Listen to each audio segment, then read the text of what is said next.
예. 오늘은 이제 오늘 정세 엔드 이제 지금 대한민국 정세와 뭐 시민사회, 예. 시민운동, 시민사회 역할. 네. 여기 대한민국 정세와 시민사의 역할에 대한 세미나가 있겠습니다. 별 수 없어가지고 소정의 100원을 드렸어요.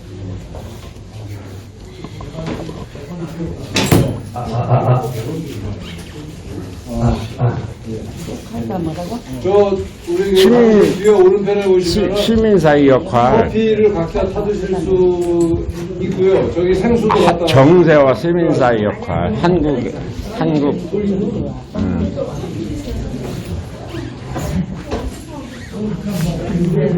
지금까지 괜찮아? 정리정돈 되는 대로 시작하면 되는 거죠? 제가 시작을 하겠습니다. 많이 들어오셨네요? 이 추운데. 한 30분 되실 것 같은데? 우리 조금 참으시고 조금만 강사님이 유명하시다고 해서요. 저요? 예. 55분. 유튜버들이 다 오야죠. 네. 예. 맛있게. 이거 먼저 마시죠. 나 딴이 차는 거야. 저기 우리 고모님. 아메리카노. 아니야, 여기 컵 하나 빼세요. 안에 뜨거울 까 여기 제가 이승만 학당 출신입니다. 제가 이승만 학당 공부를 하면서 참 공부를 잘했다 하는 생각이 들어요. 원래 이승만 학당 공부하려면 수강료가 30만 원인데 저는 부산에서 매주 토요일마다 왔다 갔다 하다 보니까 13강좌를 들어야 되거든요. 13번을 들어야 되거든요. 그 매주 제 교통비가 얼마 들었냐면 10만 원씩 나갔어요. 그 수강료는 30만 원인데 교통비는 130만 원 나간 거예요. 그래서 제가 그 졸업 소감을 돈이 아까운 게 아니다. 돈 130만 원이 중요한 게 아니라 나는 정말로 이 시대에 건국의 아버지 대한민국을 있게 한 이승만 박사의 그 정신을 배운 것을 나는 가장 보배로운 것으로 생각한다. 그래서 이승만 학당을 참 좋아합니다. 오늘 부산에서 이승만 학당이 분교가 생겼는데 오늘 수업하는 날이거든요. 그 교장선생님하고 다 내려가셨는데 아마 다음 주가 아마 부산 이승만 학당 제1기가 수료식 하는 날입니다. 그래서 여러분들도 때가 되시면 이승만 학당에 오셔서 새로 한번 역사적인 사실을, 현실을 좀 배웠으면 합니다. 감사합니다.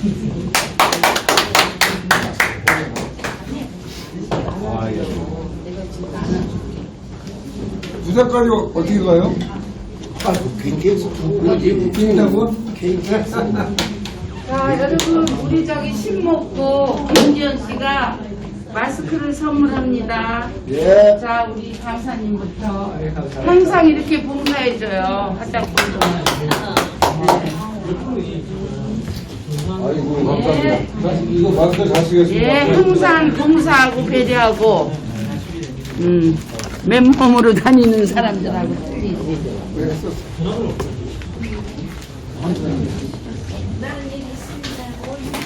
이건 남자 거예요. 제가 나눠드리는 건 남자 부부입니다.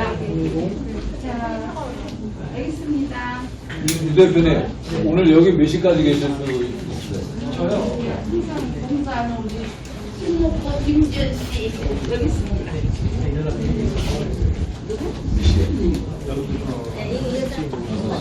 제가 여기 계시면 충분하게 마스크도 남자 여자 있나? 항상 한번 아닐까?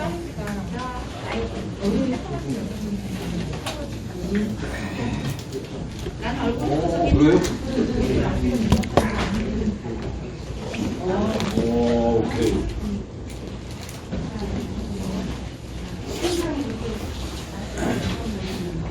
네, 1분 있다가 시작을 할 텐데요. 제가 유재일 대표님에 대해서 아주 간단하게 소개를 하고 나머지 자세한 부분은 본인이 소개하시도록 이렇게 하겠습니다. 제가 이 유튜브 하시는 분들 쟁쟁한 분들 많잖아요. 많은데 제가 제일 신뢰하는 나이는 뭐 저보다 좀 어리십니다만은 제가 늘 배우고 제가 제일 믿고 참 공부하는 그런 뭐라고 해야 되나 제가 유죄의 빠입니다. 그러니까 여러분들 오늘 시간이 아깝지 않을 거라는 제가 장담을 드렸는데 실제로 아깝지 않은 겁니다. 그리고 마침 또 우리 무지하게 바쁘신 분인데 다행히 좀 시간이 있으시다고 그래요. 그래서 1시간 정도 말씀을 듣고 한 30분 정도 이렇게 토론을 하는 식으로 이렇게 하겠습니다. 그럼 유 대표님이 자기소개부터 시작해서 말씀을 시작하는 걸로 하겠습니다. 자, 이제 앉아주세요. 네, 앉아주세요. 네, 여러분 안녕하세요. BJ입니다. 저는 유튜브 하고 있고요. 유튜브 하고 있고 이제 정치평론 하고 있고 그래서 이제 저 드론 꼴 못 보고 민주당에 있다가 이제 탈당을 하고 이제 넘어갔죠. 그리고 이제 우파 활동을 하면서 생각보다 이게 이제 그 정치 이론이라든지 그리고 이런 지금 이 정세를 파악하는 것도 어떤 기본적인 이론이라든지 이런 시각이 있어야 되는데 지금 그런 게 지금 좌파들이랑 싸우는 데 있어서 우파들이 가지고 있어야 될 기본 소양 같은 게 많이 부족하다고 느끼고 있고 그리고 이제 저는 뭐 한명호 국장님이 얘기하시면 언제든지 제가 뭐 시간이 없어도 시간을 내서 이렇게 옵니다. 자, 요새 국장님 아니었으면 요새 제가 이꼴 저꼴 보시라고 강연도 안 다니고 이러고 있는데 제가 국장님이 부르셔서 이게 제가 이제 요새 우파들이나 이런 일명 여의도 정치나 이런 데에 거리를 두고 있는 게 일단은 이 중국 얘기라든지 패권 전쟁 같은 얘기를 하면 이 사람 지급해요. 근데 지금 전 세계가 난리인데 근데 이렇게 우리끼리 해가지고 뭐 청담도에서 술자리 게 있네 없네 이런 얘기가 뭐가 중요하다고 그게 뭐가 그렇게 중요하다고 미친 새끼들이 그냥 구라친 거지. 그러니까 욕 한 번 하면 끝날 얘기 가지고 이게 도대체 몇 번을 끌고 그렇잖아요. 그래서 이제 제가 이제 요새 세상하고는 약간 뒤지고 살고 있는데 그래도 또 국장님이 얘기를 해주셔서 저 와서 이렇게 강연을 하게 됐습니다. 이제 오늘 이제 시민사회 이제 이승만 학당에서 또 왔으니까 이 시민사회하고 이런 얘기를 좀 좀 얘기를 할게요. 여러분 혹시 윌슨주의라고 들어보셨어요? 네. 윌슨주의 들어보셨죠? 네. 그러니까 이승만 대통령은 기본적으로 윌슨 대통령의 제자인 거예요. 네, 윌슨 대통령의 제자라는 건데 그 윌슨주의라는 건 여러분 우리가 어렸을 때 다 배웠으니까 들었어요. 민족 자결주의라고 들으셨죠? 이제 거기 보면 그게 영어로 하면 셀프 디시전이에요. 스스로 결정한다거든요. 근데 그게 국가나 민족에만 해당되는 게 아니라 개인들한테도 해당이 돼요. 그래서 그러니까 우리는 기본적으로 스스로 결정하는 거다. 이게 여러분 되게 민주주의에서 되게 중요한 사고 방식이에요. 자, 그래서 예를 들어서 보면요, 지금 제가 예를 들어 이슬람 얘기하면 저는 이슬람이라는 종교도 존중을 받아야 된다고 생각을 해요. 그런데 그 사람들한테 이렇게 물어봅니다. 당신 자식이 이슬람교를 믿지 않아도 되냐? 종교의 자유라는 건요. 종교의 자유라는 걸 이슬람에 그러니까 이슬람한테 역으로 물어봤어요. 당신들은 종교의 자유를 존중하느냐? 물어본다고요. 그럼 당신 자식이 스스로 종교를 결정하는 걸 당신은 존중하냐? 대답 안 하거든요. 자, 보세요. 그러면 이 서구사회에서도 보세요. 카톨릭이 됐든 기독교가 됐든 개신교가 됐든요. 자식이 무슨 종교를 믿는지하고 강요를 하거나 그 이교자라고 팬다. 그러면 그게 종교의 자유가 아니죠. 기본적으로 종교는요. 우리 부모가 무슨 종교니까 나는 스스로 따라가는 게 아니라 자기 스스로가 결정을 하는 거죠. 그게 이제 셀프 디시전이에요. 민주주의의 아주 기본적인 원리가 되는 거죠. 자, 그런데 있잖아요. 여러분 생각해보세요. 내 새끼야, 넌 이 새끼야. 네가 무슨 내 말 안 듣고 너 내가 시키는데 왜? 라고 하면 셀프 디시전이 없는 거죠. 그렇죠. 내 그런데 자식이지. 부모 자식 관계만 그러겠어요? 아니죠. 너는 내 지역 사는데 종놈의 새끼가 무슨 이렇게 나올 수 있죠. 자, 스스로 결정을 한다는 거에서 기본적으로 그 사람이 존중을 받아야 돼요. 존중을 받아야 되죠. 자, 민주주의 사회에서 여러분 중요한 것은 이게 그래서 여러분 자유민주주의가 발달하는 과정에서 기본적으로 중요한 게 여러분 사유재산권입니다. 사유재산권. 사유재산이 여러분 생각해보세요. 우리 지금 생각해보면 사유재산 당연하다고 생각하고 옛날부터 있을 것 같죠? 100년, 1000년, 10만 년 전부터 사유재산이 있을 것 같잖아요. 아니에요. 사유재산은 여러분 권력 있는 사람만 자기께 있는 거예요. 자, 유럽에서 농민이 자기 땅을 가질 수 있었어요? 없죠. 없어요, 여러분. 그러면 그 사람은 자기 재산을 가지지도 못했으니까 팔지도 못하는 거예요. 그렇죠? 그렇죠? 계약서 있어요? 없죠. 여러분, 사유재산을 조금 디테일하게 생각을 해봐야 돼요. 뭘 생각을 해야 되냐면, 기본적으로 등기부 등본이 있어야 되고, 등기부 등본이, 이게 무슨 소리지? 등기부 등본이 있어야 계약서를 쓸 수 있죠. 그쵸? 그리고 여러분, 사유재산에서 보면 뭐예요? 통장 없으면요. 통장 없으면 없잖아요. 그럼 사유재산 내가 돈이 어디서 주식계약서, 양도계약서, 그런 제도가 돼 있지 않으면 사유재산이라는 건요, 허망한 얘기예요. 그러니까 근대적 사유재산 제도라는 거는 모든 사람이 사유재산을 가질 수 있어요. 그게 민주주의의 기본이에요. 무슨 얘기인지 아시겠죠? 그렇죠? 그리고 있잖아요. 그럼 개인이 보세요. 옛날에 내가 갑순이가 남산에 살다가 갑자기 저기 강남으로 이사 갔어요. 근데 여기 내가 집이 있어. 근데 집을 놔두고 강남으로 이사 갔으면 여기 있는 집이 계속 될 거라는 보증이 있을까요? 동네 사람들이 나눠가져요. 그럼 이 사람이 땅을 여기 있었는데도 이 동네를 뜨면 그냥 나눠가지고 말아요. 그러니까 우리가 여러분 거주 이전의 자유 그러잖아요. 거주 이전의 자유가 여러분 그냥 내가 살고 싶은데 고르는 그런 자유가 아니에요. 내가 딴 데로 거주를 해도 내 소유물을 건들지 못하는 거예요. 내 소유권 등기가 돼 있고 그러니까 여러분 이렇게 돼 있는 거. 그러면 그 전에는 소유를 누구만 할 수 있었어요? 양반, 귀족. 땅은 양반하고 귀족만 할 수 있어요. 그러면 귀족들이 땅을 팔 수 있었어요. 형식적으로 땅을 못 팔아요. 그럼 땅을 팔려면 어떻게 소유권이 바뀌려면 어떻게 해야 돼요? 결혼을 시키죠. 결혼을 해서 그쪽으로 가서 내가 죽으면 상속밖에 안 되는 거예요. 그러니까 중세 유럽 같은 데서는 정치가 곧 뭐다? 정치가 결혼이에요. 그러니까 그때는 왜요? 제일 중요한 소유물이 땅이니까. 자 보세요. 이런 걸 보고 여러분 지금 제가 왜 여기까지 이런 얘기를 했냐면 자 보세요. 개인이 스스로 결정을 할 수 있고 사유재산이 보장이 돼요. 그러면 여러분 우리가 기본적으로 무슨 욕망을 갖게 되죠? 재산을 늘리고 싶죠. 그쵸? 그러니까 세상에서 최초로 이런 사유재산권 제도가 사유재산이 제도로서 뭐 등기라든지 계좌라든지 이런 식으로 정리된 금융 시스템과 등기 시스템 그래서 이전관계가 정리된 최초의 나라가 어디다? 네덜란드예요. 네, 이게 소리가 그랬던 건가요? 네. 계속 하세요. 네네. 예, 훨씬 낫습니다. 네, 훨씬 낫습니까? 네덜란드예요, 여러분. 그러니까 네덜란드 그때 이제 얘기를 할 때 그게 뭐라고 하냐면 여러분 혹시 베스트 팔렌 조약이라고 들어보셨어요?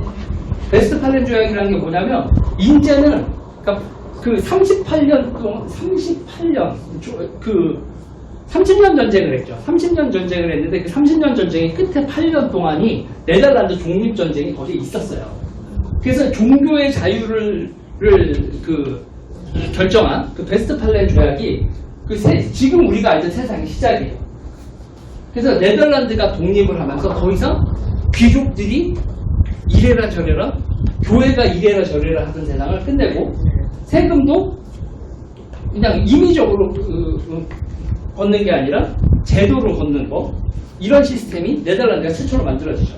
네덜란드는 독립하자마자 그럼 여러분 어떻게 하게 되겠어요? 재산 증식을 위해서 세계로 나아가죠. 그래서 그래서 네덜란드가 세계 최초의 패권국이 된 거고 금융 그런 기초가 다 된 거예요. 그러면 네덜란드에 있잖아요. 윌리엄 공이라는 사람이 있어요. 그 사람이 네덜란드의 금융제도하고 그리고 사유재산권. 그러니까 그 네덜란드 사람들이 여러분 위그노드라고 들어보셨어요? 프랑스에서 전부 다 쫓겨난 사람들이에요. 목숨은 살려줬는데 재산을 다 두고 왔어요. 그 사람들이 이가 갈려서 네덜란드에 정착한 사람들이 새로운 나라를 만들어 놓고 우리가 알고 있는 사유재산권과 그 사유재산권이 침해받지 않는 것 그걸 여러분 뭐라고 불러요? 그걸 시민권이라고 불러요. 이해가 되시나요? 여기까지 이해가 되시죠? 네. 그렇게 되면 그들의 재산 증식 그거를 이제 좌파들은 뭐라고 불러요? 제국주의라고 부르죠. 제국주의라고 불러요. 근데 이게 곰곰이 생각을 해보면 그런 제도의 발달하는 과정에 그 사람들이 자기네들이 제국주의라고 생각을 했을까요? 배 타고 나가서 짐 싣고 오면 돈을 왕창 버는 거야. 그것만 생각을 한 거예요. 그리고 서류에 기록돼 있고 주식으로 기록되고 이런 것만 생각을 한 거죠. 그게 이제 훗날 만만한 애들한테 여러분 우리 그렇잖아요. 이 새끼 이거 뭐 세상을 좀 모르는 새끼네. 그 뒤통수 쳐가지고 싸게 구해다가 야 이거 우리나라 가면 100만 원짜리인데 이 새끼는 100만 원짜리 이걸 알지도 못한 새끼다. 이거 뭐 후추 내라 이 새끼야. 10원에 후추 사다가 100원에 떼기 하는 거 장사가 그런 거잖아요. 그런 걸 보고 좌파는 뭐라고 그래요? 착취했다 그러죠. 근데 여러분 생각해보세요. 그게 단순히 착취였을까? 후추는요 여러분 보통 이런 향료 제도가 어디냐면 저기 인도네시아 위에 있는 슐라웨스 제도 이런 데는 이제 거기가 향료 거기서 우리가 먹는 후추나 이런 거 나왔던 거거든요.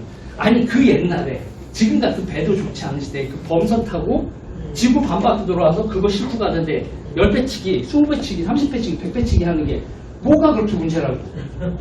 자 보세요.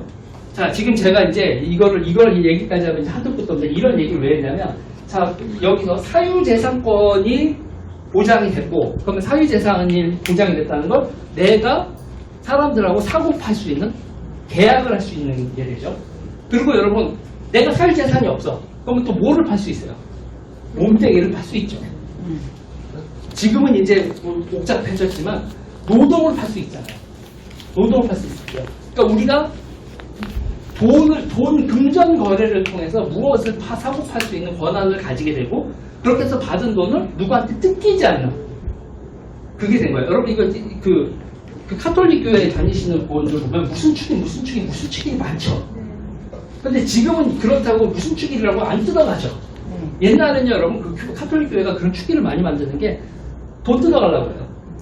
돈 뜯어가려고 그 축기를 만드는 거예요. 그러면 우리 입장에서 세금을 정해놓고 좀 가져가라. 니네 수대로 뜯어가지 말고.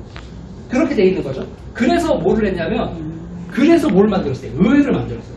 자, 여기서 이제 중요한 게 뭐냐면, 그 권력을 만들기 위해서 사람들이 모였잖아요. 사유재산을 가진 사람들을 그걸 뭐라고 불러요? 사유재산권을 가지고 있고 계약을 할 수 있는 사람들. 이게 근대적 시민이라고 부르는 거예요. 이게 시민이에요, 시민. 그래서 있잖아요, 사유재산권이 근대 제도의 근간이에요. 인간 존엄의 근간. 이거 내가 존엄해라는 게 여러분, 아, 그쵸, 존엄하죠. 그러니까 뭐 하지 말라는 거예요. 나 뜯어가지 마. 내 거 뜯어가지 말라는 그 시대에 그런 거 있는 거예요. 난 내가 믿고 싶은 종교를 믿을 거고, 내가 믿고 싶은 대로 살 거야. 내 방식대로 내가 스스로 셀프 디시전을 할 거야. 그거를 건들지 마. 이렇게 되는 거죠.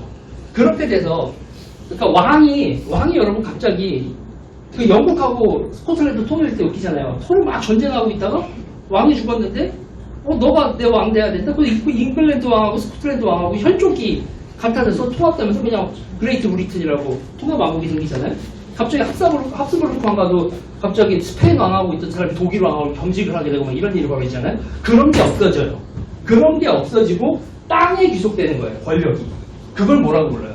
그걸 민족국가라고 우리가 어렸을 때 배웠고 요새는 국민국가라고 하는 네이션이죠. 네이션. 그리고 그 네이션과 세상은 네이션과 그 네이션들의 부의 확장의 대상이 되는 콜로니만 있었던 거예요. 그러니까 이승만 대통령의 스승인 윌슨 대통령은 어떻게 한 거예요?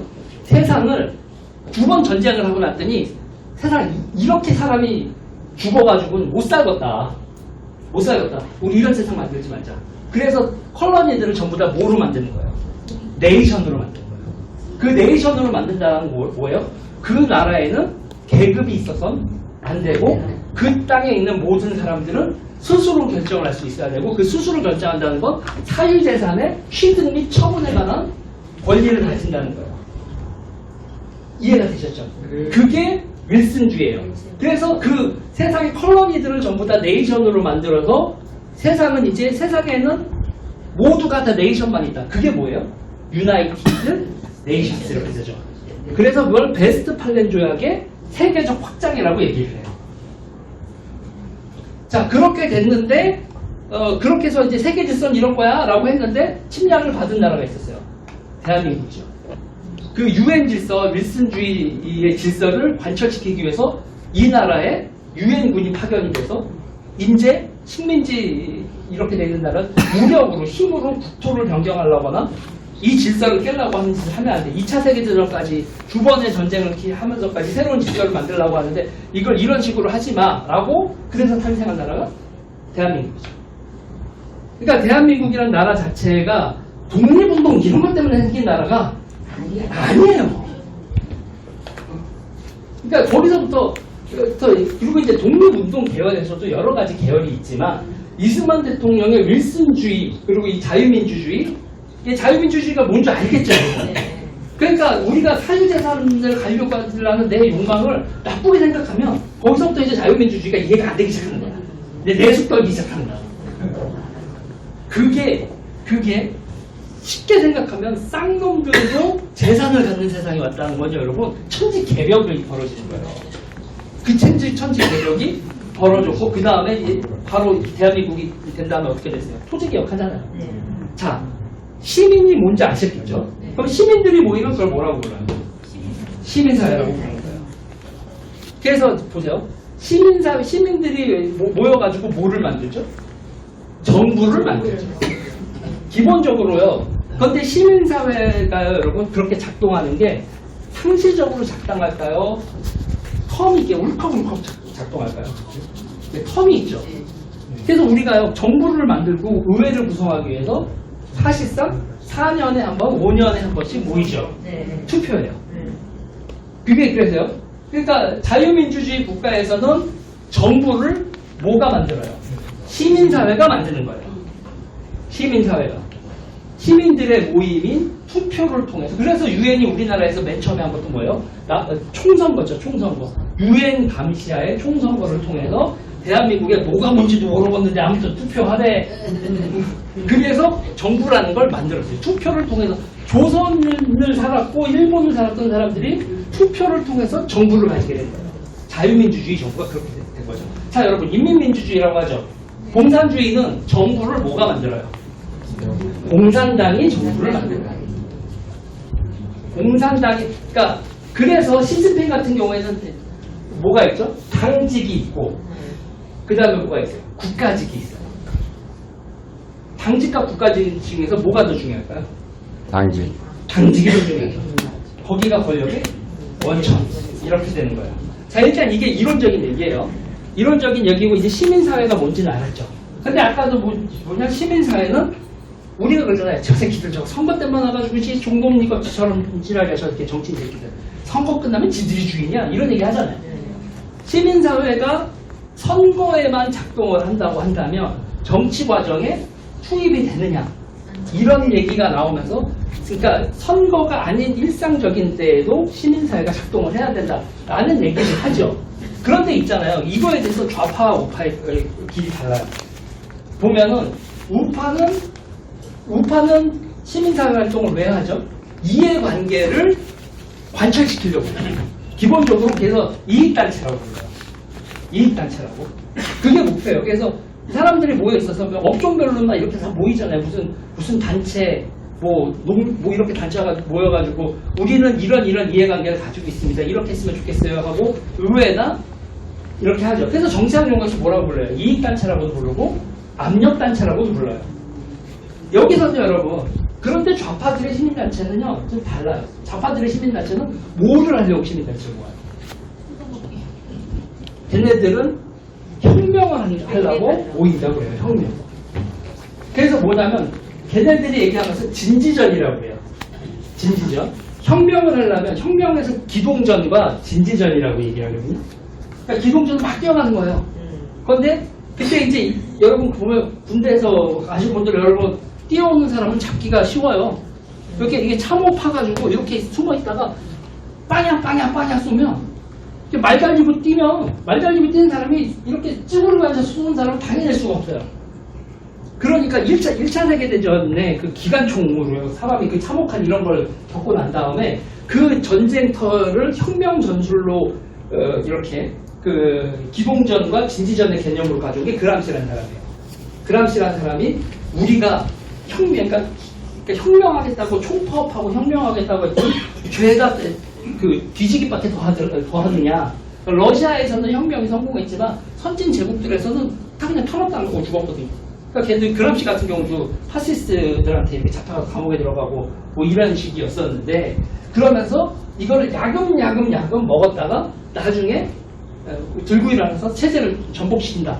이게 사회주의, 공산주의 사상 그런 거로 지금 대한민국의 이제 좌파의 시민단체들이 처음의 시작은 맨 처음에 이게 우리가 반혁명이 아니라 혁명의 또 하나의 방법일 뿐이야라고 그람시 어쩌고 저쩌고 하면서 이걸 만들어요. 그리고 걔네들의 제일 큰 문제는 뭐냐면요. 자기네들이 혁명을 해야 된다고 생각을 하니까 뭐를 정당화시키냐면 폭력을 정당화시켜요. 폭력을.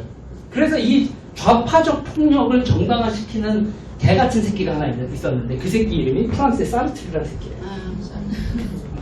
그 새끼가 말한 그 좌파적 폭력, 혁명을 하겠다는데 폭력을 주저해서는 안 된다. 그게 여러분 어떤 식으로 보여지는 거예요? 지금 쟤네들이 하는 행동을 보세요. 아니 막 남의 집 주소 한동훈 장관 막 주소 까고 뭐 이러면서 자기네들이 그런 행동을 하면서 대단히 폭력적인 행동을 하는데 도덕적으로 잘못됐다는 생각 자체를 안 하죠. 안 하지. 한동훈 장관을 타도해야 될 대상으로 보는 거예요. 그리고 자기네들은 도덕적으로 선해. 그러니까 수단 방법을 가릴 필요가 없어. 이건 어렸을 때부터 뭐를 교육받아서 그래요?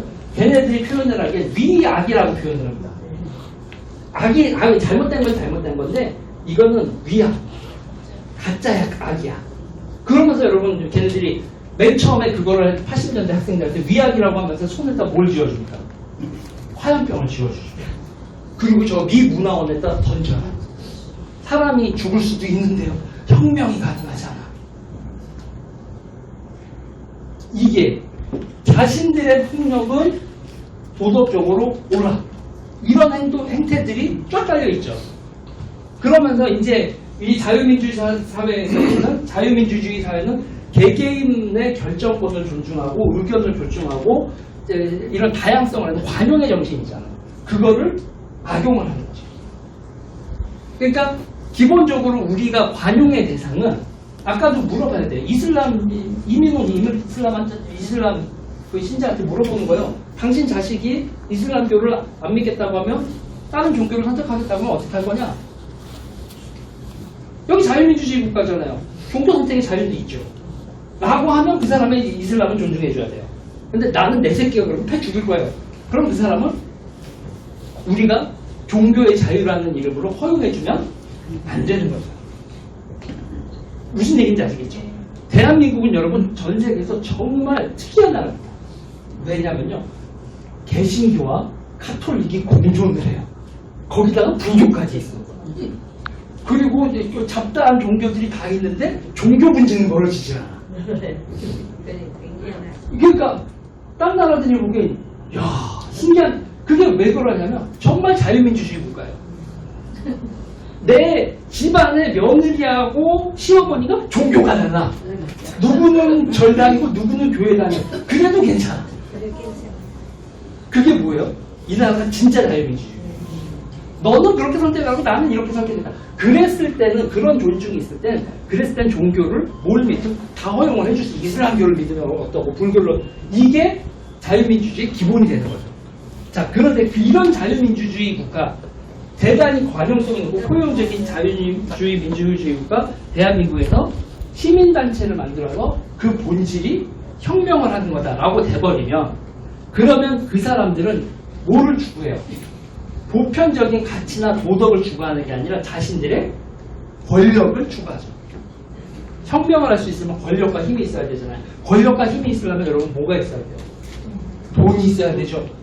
그러면서 자기네들이 여러분 폭력을 행사하는 것도 도덕적으로 사람을 패 죽이는 것도 여러분 보세요. 화물연대 여러분 어떻게 했죠? 자기가 노동을 그 이익을 관철시키기 위해서 2000년대 여러분 노무현 정부 시절 봐봐요. 노무현 대통령이 화물연대를 엄단한다 얘기했었던 그 배경이 남의 화물차에다가 불을 질러요. 방화를 한다고. 방화를 제가 오늘 확인해보니까 46건을 했더라고요. 46건을 남의 그러니까 왜 파업을 동참하지 않느냐 그러면서 가서 불을 질러버리는 거예요. 자, 그 사람들이 지금 이 화물연대 같은 경우는 결국 뭐를 획득하려고 하냐면 통제력을 얻으려고 해요. 통제력. 무슨 얘기인지 이해 가세요? 네. 자, 보세요. 자, 그 화물이 10개가 있어요. 화물이 10개가 있고 차가 10대가 있어요. 그러면요 통제력이 필요할까요? 필요하지 않죠. 그냥 1대1 하다 보면 오늘 운전하고 하나 하면 되겠어요. 근데 차가 12대예요. 차가 12대 때 화물이 10개예요. 그러면 가격이 뚝뚝뚝 떨어지겠죠. 그러면 누가 가가지고 통제를 하는 거죠. 통제를 하면 가격이 떨어지지 않겠죠. 그런데 통제를 했는데 통제를 하면서 그게 뭐예요? 또 최저 운임제 이런 걸 깔아줘요. 그러면 어떻게 되겠어요? 운임 가격이 통제력을 우리가 시장 원리에 따르면 12대면 싸지면서 누군가 이 일 더럽혀서 못 해먹겠네 하고 누군가 시장에서 빠져나가면 10대 맞춰서 매칭이 되고 갑자기 또 화물이 15개가 되면 그 값이 되죠. 그러면 또 이제 궁금이 늘어요. 이렇게 조정이 돼야 되는데 이 권력자가 나오면 어떻게 돼요? 이 권력자가 진짜 힘 있을 때는 화물이 많을 때는 그 사람들도 권력이 없어요. 나 화물연대 안 나가. 그래도 그 사람은 배송할 물건이 있으니까. 그런데 화물차가 더 많고 배송할 물건이 더 적을 때 그럴 때는 자기가 물건을 뿌려줘. 야, 너 10개 중에서 우리 풍한 쪽도 나눠 먹자라고 하면서 그런데 이렇게 일을 나눠주는데 그런데 내가 정부에 후려쳐서 최소 이 정도 돈은 받게 해줬어. 그러면 그 비용은 전부 다 누가 전가하죠? 소비자가 전가하죠.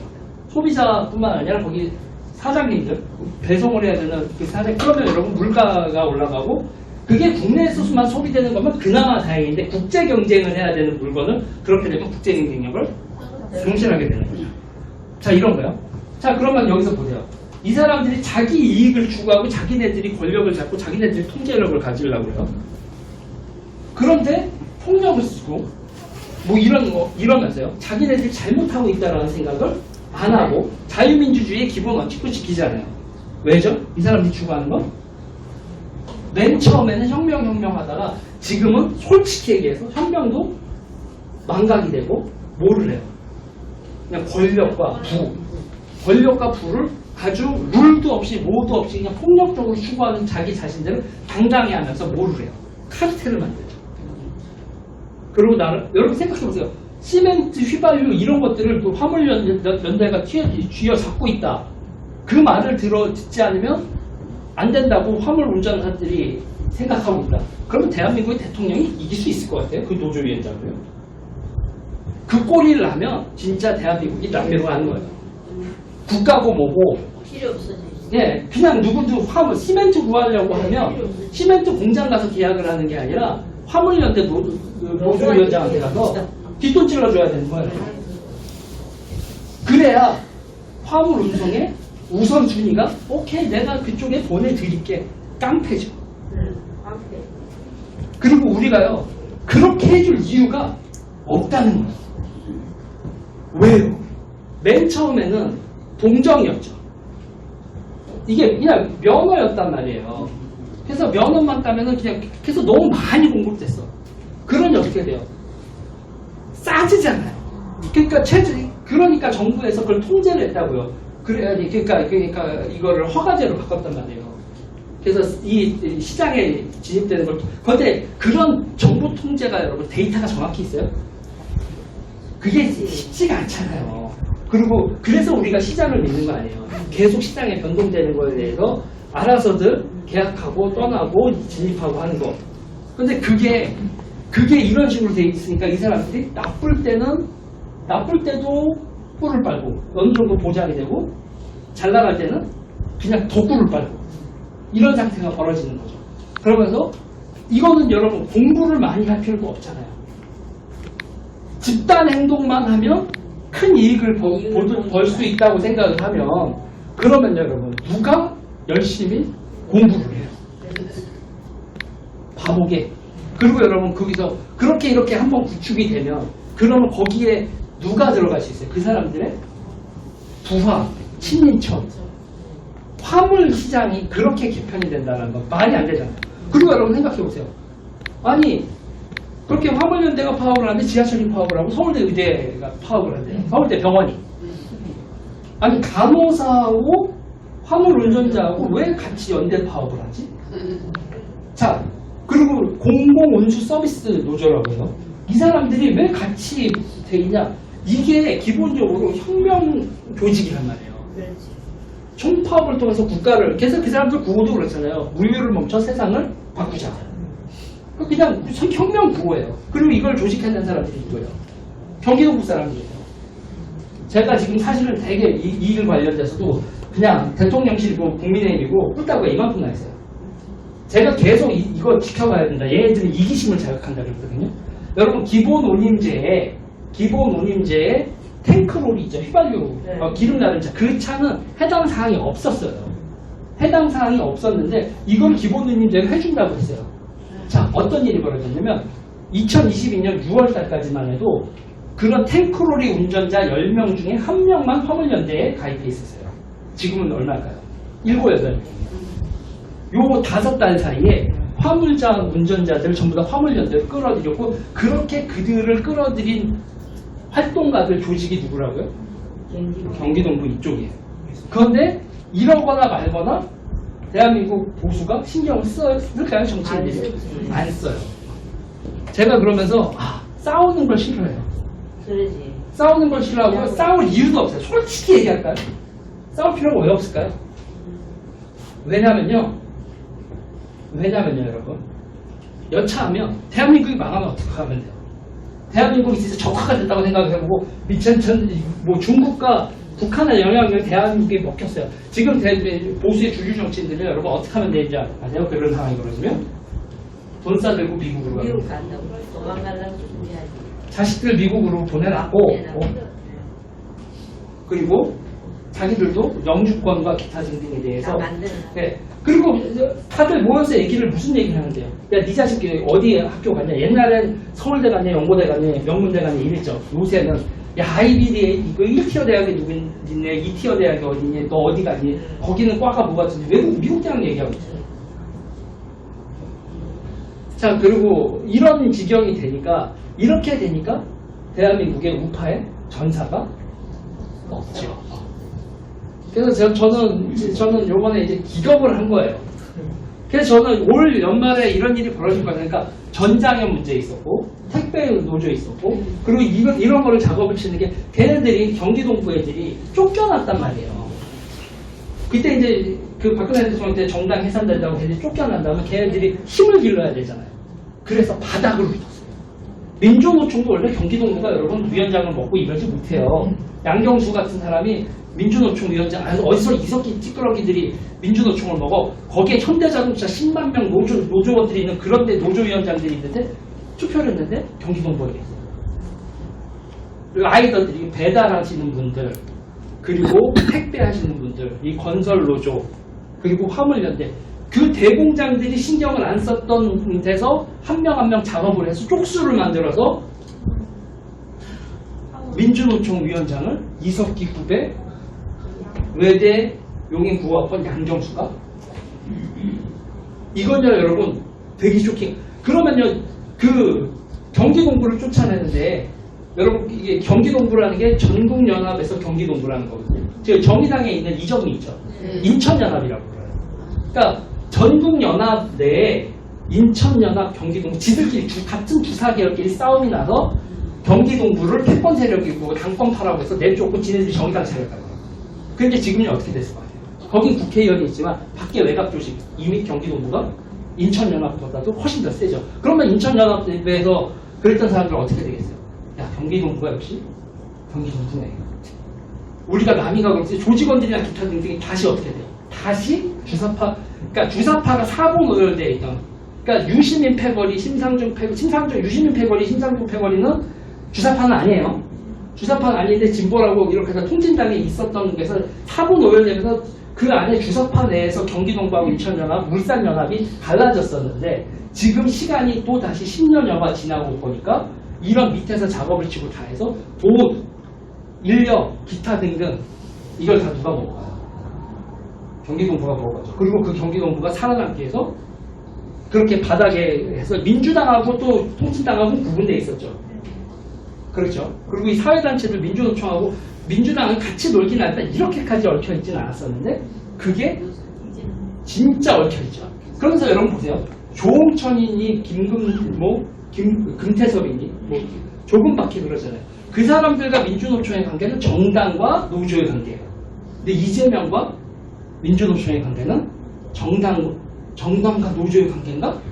훨씬 더 밀착되어 있는 패밀리 관계죠. 그러면 경기동부가 지네들이 통진당 만들어서 대통령 만드는 게 좋겠어요? 이재명을 밀어가지고 대통령을 만들고 거기서 자기네들이 지분을 원하는 게 좋겠어요?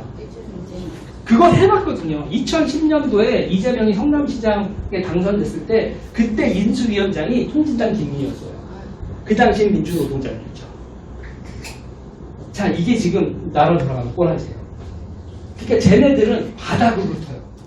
바닥으로 흐르는데 민주당도 그런 짓은 못해요. 민주당도 이 혁명하겠다 이런 인간들이 아니라 민주당도 기본적인 마인드는 출세하겠다예요. 그러니까 대한민국의 제도권 정치에 왔었던 사람들은 출세하겠다는 거고 그런 상태에서 그 연이 끊어지면 운동권하고 연이 끊어지면 올라온단 말이야. 그런 상태에서 이런 노조라든지 바닥 이 바닥을 훑으면서 세상 돌아가는 거에 또 적응을 하는 거 아니에요. 세상 돌아가 이거 화물연대 만들어야겠다. 뭐 택배 노조 만들어야겠다. 이렇게 해서 세상 돌아가는 거에 또 새로운 나름 아이템을 만들어서 조직화해내고 힘을 기르는 거 결국은 뭐다? 경기도구나 이쪽이라는 거죠. 그런데 걔네들이 시민사회도 그렇게 하나하나씩 다 먹어갔다고요.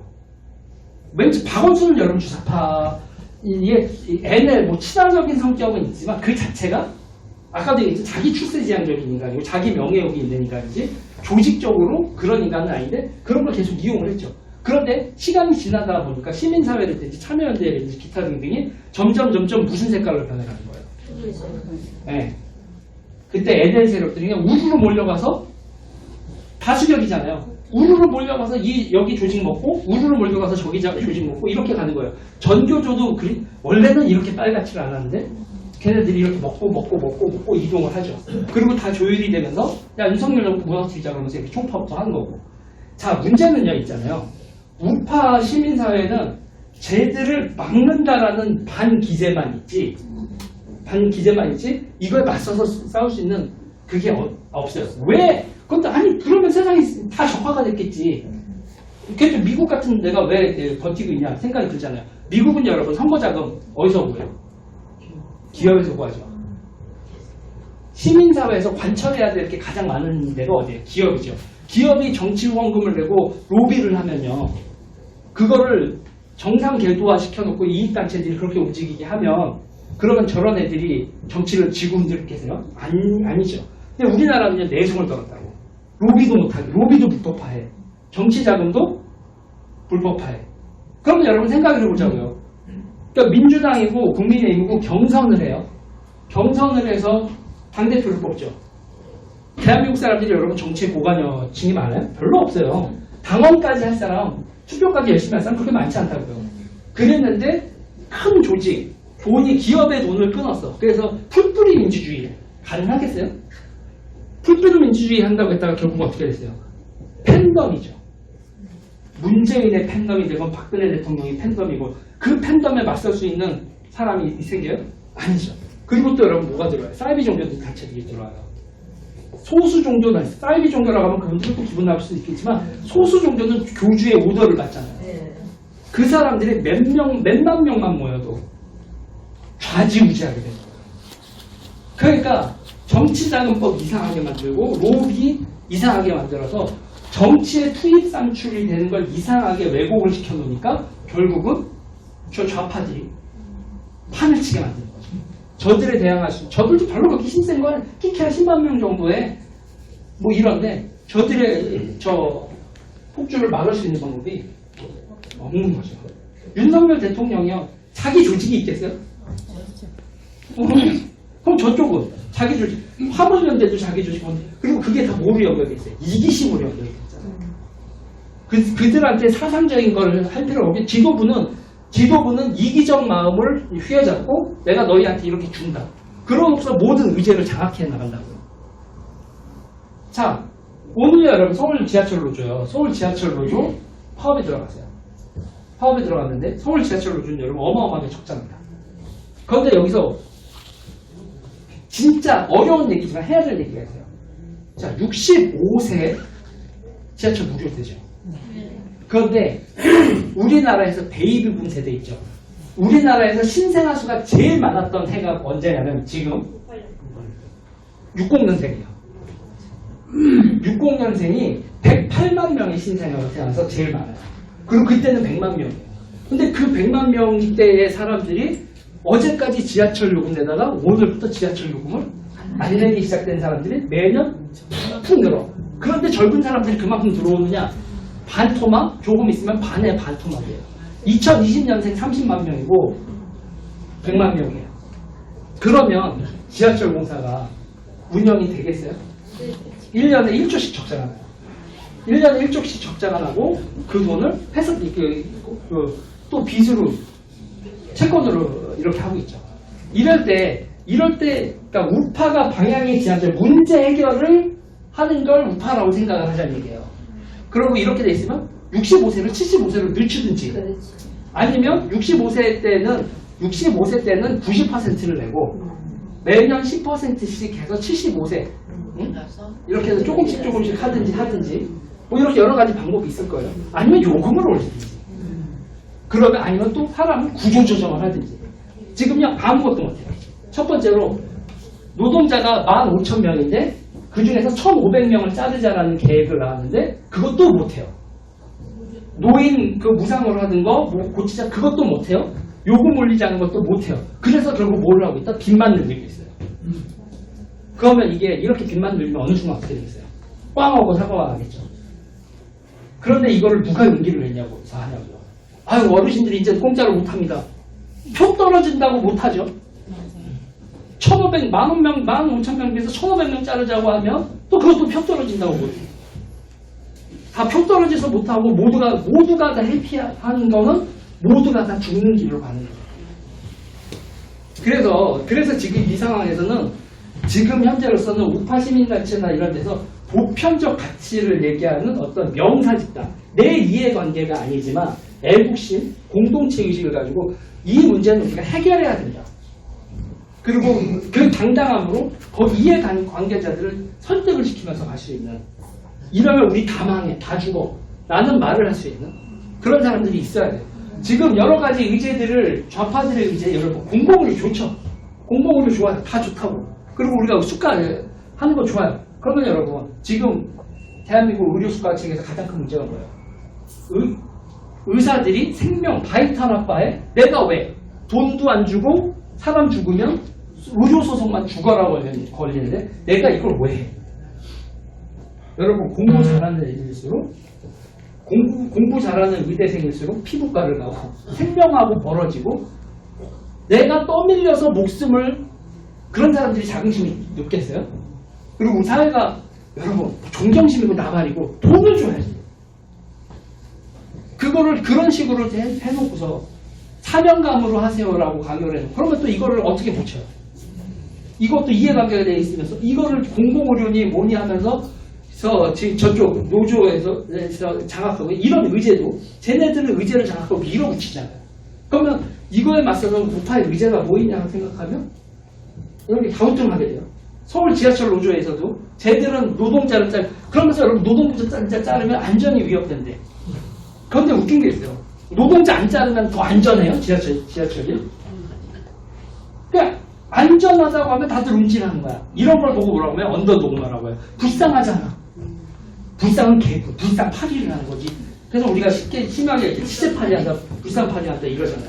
아니 지하철이나 철도에서 노동자 사고 난 거 보면 여러분 시설 관리, 차량 관리를 하시는 분들이 운행 중에 사고가 나서 사람이 죽는 게 아니라 운행 중에 사람이 죽는 건 그 승객들이 죽는 거고 자살하거나 뭐 이래서 죽는 거고 이 노동 환경에서 무거운 거에 깔려 죽고 이러는 건 차량 정비나 정비창에서 발생한단 말이에요. 그런데 그 사람들이 죽었는데 그럼 거기 정비창 시설을 개선을 해야 되잖아요. 그런데 운행 관련되고 거기 영무원들 처우 개선이 그걸 안전하고 무슨 상관이에요?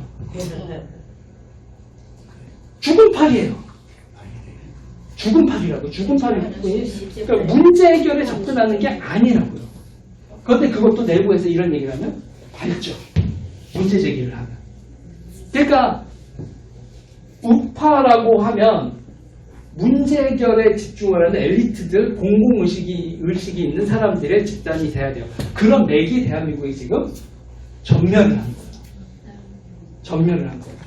그리고 우리가 미국 좋죠. 미국 좋은데 미국과 우리가 동맹이 돼야지 미국이 여차하면 내가 도망갈 곳이다 라고 생각을 하면 그러면 이 체제는 유지가 안 되죠. 지금 우리 사회의 그 시스템이나 운영 방식이 합리적인 방식으로 운영되는 거에서 일탈을 하고 있어요. 더 이상 가능하지 않는 방향으로. 대단히 우려스럽다.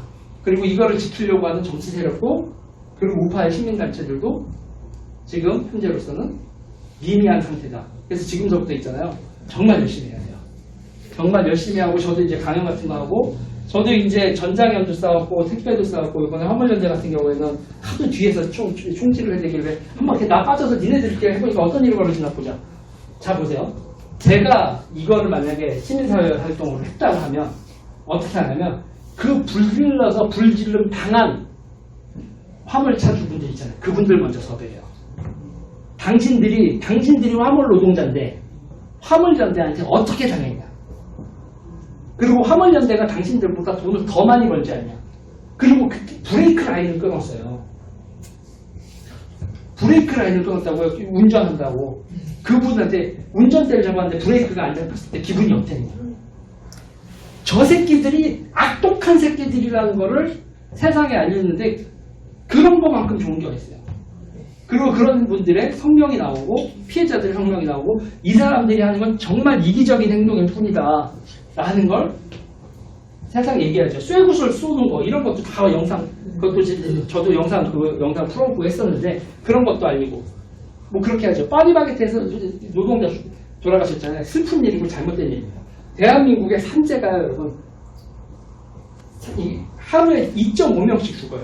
그런데 파리바게트 사건은 파리바게트가 잘했다는 게 아니라 왜 집중사가 1.4가 됐느냐. 화물연대하고 있다는데 민주노총에서 얘네들을 꺾어버려야겠다고 생각하고 타겟을 잡고 공격을 하는 거예요. 그랬을 때 파리바게트가 잘못한 거니까 하고 다 물러서고 고립되죠. 기업도 고립되는 거예요. 기업도 고립되고 한 명 한 명씩 다 각계 격파가 당하죠. 쟤네들이 이렇게 우르르 몰려다녀서 사람을 매도하는 거에 자 보세요. 여기 이승만 학당에서 보세요. 이영훈 선생님. 쟤네들이 완전히 미친 사람 만들어놨잖아요. 지네들 그쪽 NS 쪽 계통에서 안병지 선생님과 이영훈 선생님이 어떤 사람들인데 그 사람들을 김문수 위원장이 어떤 사람인데 유시민이 그러잖아요. 뇌가 썩었다고. 그 현장에서 노동 있잖아요. 그러니까 김문수 위원장님이 구속당할 때 같이 구속을 됐었던 게 유시민 막내 동생이에요. 막내 여동생. 그런 관계가 있어서 김문수 위원장은 다 참고 사는데 그런 참고 있는 사람한테 뇌가 썩었다. 고문당하다가 전기 충격으로 뇌가 썩어서 그렇지 정상적인 사람은 저런 말을 못한다고 그렇게 막말을 해야 되잖아요.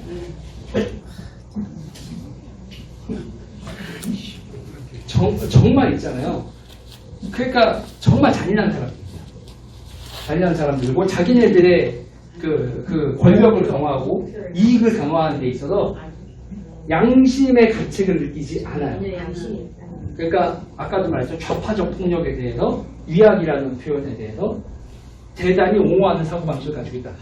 그러면 여러분 유럽이나 이런 데서는 다 그런 짓거리 하던 인간들은 틀렸다라고 이미 패족이 됐다고요. 자, 우리가 저 인간들을 패족시키는 투쟁을 하고 있는 거예요.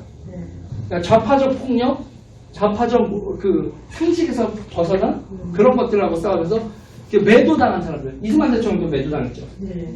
한미동맹 자체가 매도당했죠. 자, 지금 우리가 살고 있는 기반 자체, 세계 질서 속에서 대한민국이 어떤 데인지 정확히 알고, 그리고 그 속에서 권력이 운영되는 방식, 그리고 시민사회의 투입 산출이라는 이런 거에 있어서 우리가 쟤네들의, 그러니까 상식적인 로비를 제도화시켜야 되는 게 문제고, 정치 자금도 기업의 정치 자금이나 이런 걸 다 공개적으로 어디가 얼마만큼 했다. 우리는 이런 이해관계가 돼서 그래 알았다. 그게 공개만 돼 있으면 미국식으로 하는 게 맞아요. 지금 이런 식으로 내돈 걸다가 쟤네들한테 다 잡아먹기가 생겼다. 뭐 이 정도 얘기를 하고 지금부터 질문을 받도록 하겠습니다. 저 물 좀 가지고 올게요. 갖다 드릴게요.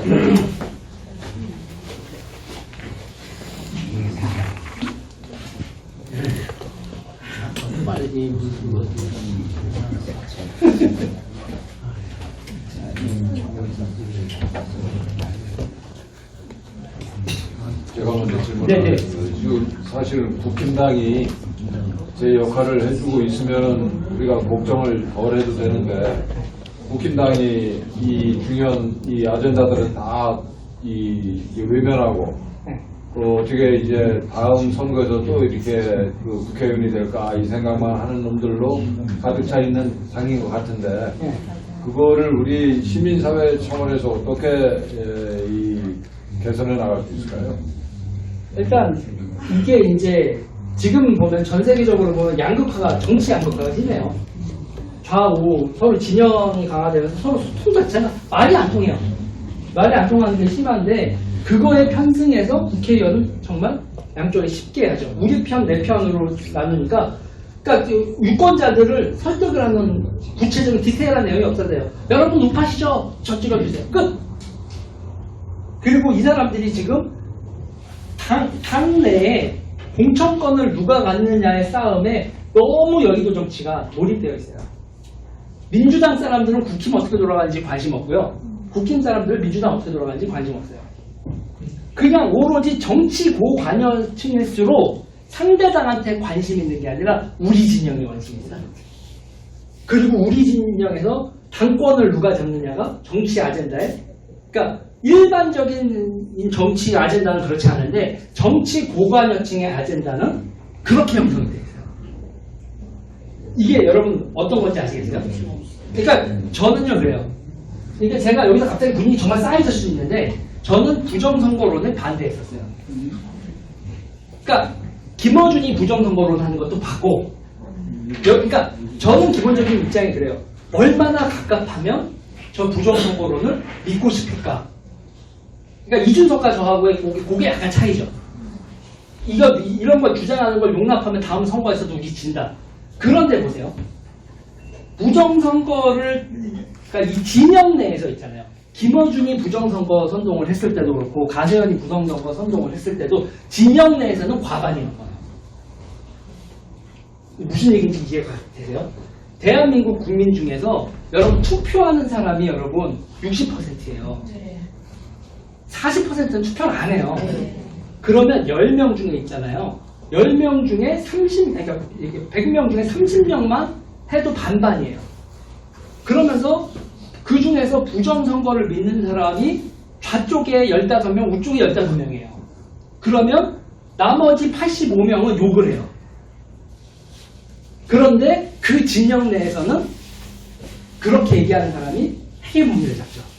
그리고 딱 그거에 대해서 부정한 사람을 밟으려고 그래요. 그것도 똑같이 뭐예요, 여러분? 이성의 마비라고요. 그래서 그러니까 이런 식의 것들, 그러니까 진영 내의 헤게모니까 지금 보세요. 더 탐사 있죠. 더 탐사 우리가 욕하잖아요. 대한민국의 평균적인 사람들도 다 욕해요. 다 욕하고 우파들도 기본적으로 욕해요. 열에 85명이 욕하고 열에 한 15명이 옹호를 해요. 그런데 그 15명 가지고 당권을 먹을 수가 있어요. 이게 뭐냐면요, 여러분. 정치 고관여층의 비애예요. 뒤에다. 그러니까 나는 정치에 관심이 있고 정말 잘 되길 바라는데 어느 순간 내가 너무 몰입하는 이슈에 세상 사람들이 공감해 주지 않아. 그런데 그 몰입한 이슈가 당권에 있어서 정말 중요한 이슈가 있어요. 이게 이렇게 되면 대다수의 사람들이요 정치를 외면하죠. 정치를 외면해요. 이 새끼들이나 저 새끼들이나. 저는 민주당 있다가 여기 와서 어떻게 그러면 이렇게 똑같냐 양쪽이. 양쪽이 똑같냐 이런 모습을 많이 봐요. 그리고 그렇게 그래서 여러분 있잖아요. 지금에서도 누가 그래요. 저 뭐 유튜버로 하게 싶어서 유튜버 하고 싶은데 어떻게 하면 뜰 수 있냐 그러면 제가 그래요. 선거 졌을 때 부정선거 얘기해. 그러면 무조건 조회수 한 몇십만 나와. 우리 진영이 부정선거 때문에 됐다. 그거 그냥 왼쪽을 고르든 오른쪽을 고르든 상관없이 그냥 이렇게 뺑뺑이 재서 네가 문명 상태에서 뒤로 휙 주사위 돌리다가 좌네? 요번에 진 쪽에 가가지고 부정선거 얘기해. 그러면 무조건 너 떠. 이게요 여러분. 이게 지금 양극단의 진영에서 정치가 이렇게 되면 보세요. 부정선거론이 어떤 아젠다가 있어요. 패배에 대한 울분은 있지만 어떤 이슈에 대해서도 아젠다가 없어요. 저 나쁜 새끼들한테 우리가 졌어. 이거로 끝나요. 그러면 보세요. 쟤네들이 토착외구라고 얘기를 하잖아요. 맥락이 없어요. 그러면 우리는 절대 빨갱이라고 얘기잖아요. 빨갱이 맞아. 저 새끼들 진짜 그러면 그 디테일해야 돼요. 모든 건 다 실로거든. 저 새끼들이 어떤 빨갱이 짓을 했냐, 중국한테 어떤 친중 행동을 했고 어떤 친북 행동을 했고 그걸 디테일하게 따져나가야 돼요. 그냥 손가락질만 하다가는 고립돼서 지죠. 그런데 더 웃기는 건 지지자들이 고립되어 있는 걸 여의도 정치인들이 싫어하지 않아요. 고립되어 있는 지지자들은 일명 뭐죠 여러분? 가두리 양식장에 있는 어차피 나한테 표줄 사람들. 부정선거 주장하시는 분들이나 이런 분들 중에서 민주당 찍을 사람 하나도 없거든. 가장 진한 우파 지지자들이 그거에 열광을 하는 거거든요. 저쪽도 마찬가지고. 좌우에. 지금 세상이 그런 상태에서 여러분들을 여러분 보세요. 유튜버도요. 조회수를 그게 제일 쉽게 얻는 거예요. 가두리 양식장에다 가두고 그러니까 했던 소리 또 하고 했던 소리 또 해도 조회수가 나오거든. 여러분 생각해보세요. 매일매일 새로운 아젠다를 찾아내고 지금 벌어지고 있는 현상을 매번 이거는 어떻게 된 현상이고 설명을 하는 게 인간적으로 쉽겠어요? 언론사 근데 보면은 저도 유튜버지만 언론사라는 큰 조직이 있는데 나는 그런 데하고 맞짱을 뜨면서 스피커로서의 위상을 가지고 있어야 되잖아요. 그러면 얼마만큼의 노력이 필요한지 여러분 생각을 해보셔야 되는데 그런데 그런 노력을 안 하고 생존하는 방법이 있다니까요. 가두리 양식장에 가두는 거예요. 그게 지금 좌우 덧탐사고 제가 이제 강용석 변호사 이번에 선거 가지고 그렇게 밥 먹고 한 것까지 나와서 제가 경악을 하는데 이런 일까지 벌어지는 거예요. 그러니까 지금 상태에서는 아젠다 그리고 세상에 그러니까 딱 하나만 생각하면 돼요. 프로블럼 솔빙 문제 해결을 하는 게 우파고 그리고 똥 싸지르는 게 좌파다. 좌파는 항상 그런다. 어이구 어떡해요. 갬성적으로 동남아죠. 어이구 이 죽음이 어때요. 아우 삶이 퍽퍽하시죠. 제가 그래요. 화물차 운전자들 있잖아요. 과로에서 사고가 나는 거 맞아요. 과로를 왜 할까? 두 탕 뛰는 거거든. 두 탕을 뛰어야 생계가 유지가 된대. 거짓말 하지 마. 한 탕 뛰어도 살 수 있는데 두 탕 뛰는 건요 여러분. 그것도 인간적으로 이해되는 경우가 많아. 왜? 내 새끼 등록금 낼 시즌이에요. 다가오네. 집에 누가 아파. 근데 모아놓은 돈이 없어. 대출을 받을까 두 탕을 뛸까? 대출을 받겠어요? 두 탕을 뛰겠어요? 두 탕을 뛰죠. 그거면 여러분 이건 건전한 얘기야. 저 분들 여러분 트레일러 그 컨테이너 박스 있잖아요. 그런 데서 쉬시는 거거든요. 근데 쉬는 데 한번 가보셨어요? 노동자들이요? 뭐 할 것 같아요? 서로 아유 씨 아이고 나 노야 스트레이트 플러시 터졌다 막 뭐 이런 나 풀하우스야 너 한때 섰다 하고 카드 치고 보석 치고 그러고들 그 돈 왔다 갔다 하면서 하고 이거 꺾으면서 그러고 나서 과로했다라고 얘기하고 이런 얘기를 하면 야 이거 없는 말 지어내지 제가 없는 말 지어내겠어요? 이런 말을 하질 못하는 거죠. 과로를 하는 이유가 진짜 노동자들이 불쌍해서 과로를 하고 그분들은 너무너무 선량하고 열심히 살 뿐인데 그런데 과로를 한다? 아니 그러면 여러분 안전운임제를 해줬으면 사고가 줄어야 될 거 아니야. 사고도 늘었어. 왜 늘었을 것 같아요 여러분? 안전운임제가 3년이야. 3년 하면 없어져. 그런데 돈이 지금 운임이 세졌어. 이때다 싶고 일을 더 하는 거지. 과로를 안전운임제가 과로를 줄이는 방향으로 간 게 아니라 안전운임제가 과로를 유발했다고요. 요 시즌이 끝나면 내가 한탕 뛸 때 100원을 받아. 근데 지금은 130원이다. 정확히 128원, 28% 평균적으로. 어떤 사람들은 2배 받는 분들도 있었고 어떤 사람들은 조금 더 받는 분들도 있었는데 어쨌든 128% 정도라고 얘기를 해요. 그러면 여러분 어떡하겠어요? 요 3년의 유행 기간 동안 2탕, 3탕을 뛰지 과로를 줄이겠냐고. 과로에 대한 보상을 해주는데 그래서 원희룡 작가는 계속 얘기를 한다고요. 이게 효과가 있는 거냐. 나라가 세금 써서 안전을 하자고 한 건데 나라가 세금 써서 더 안전해지지 않는 거고 그냥 돈만 더 줄게 해주는 거면 나라서 돈을 누가 어떤 분이 동의하겠냐라는 얘기를 하는 거예요.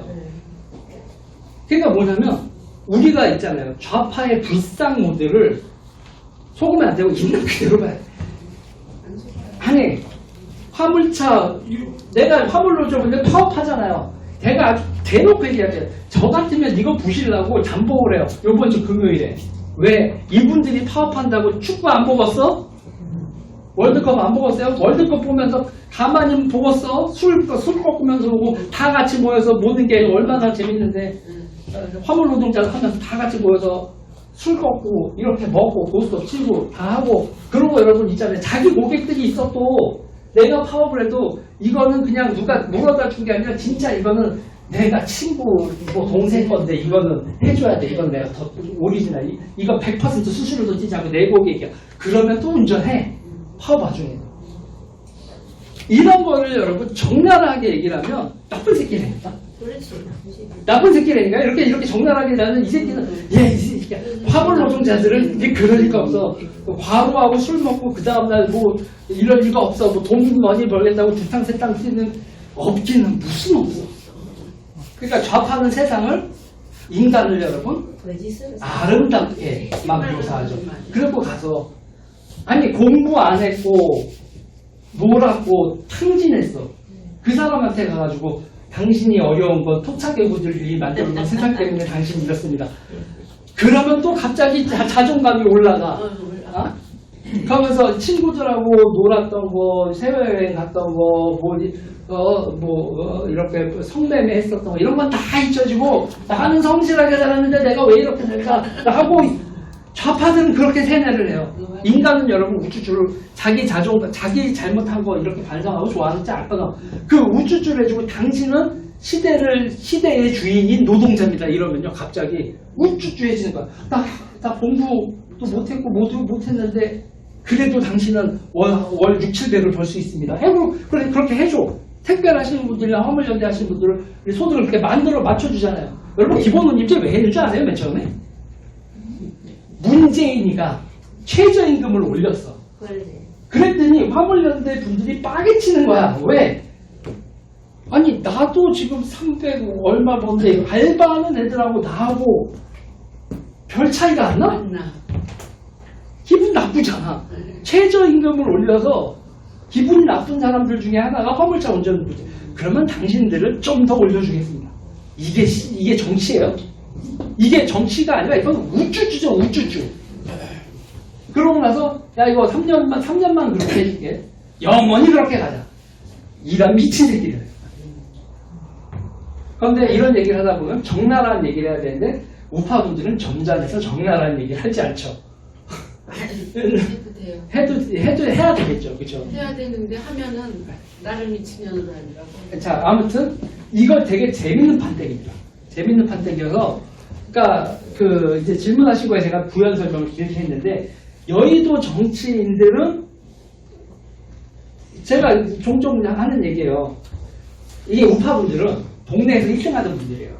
플랜카드 붙이던 분이란 말이에요. 정말 짜증나는 건 나랑 어렸을 때부터 같이 플랜카드가 붙었던 놈이 나보다 먼저 국회의원이 된 꼴이 정말 보기 싫어.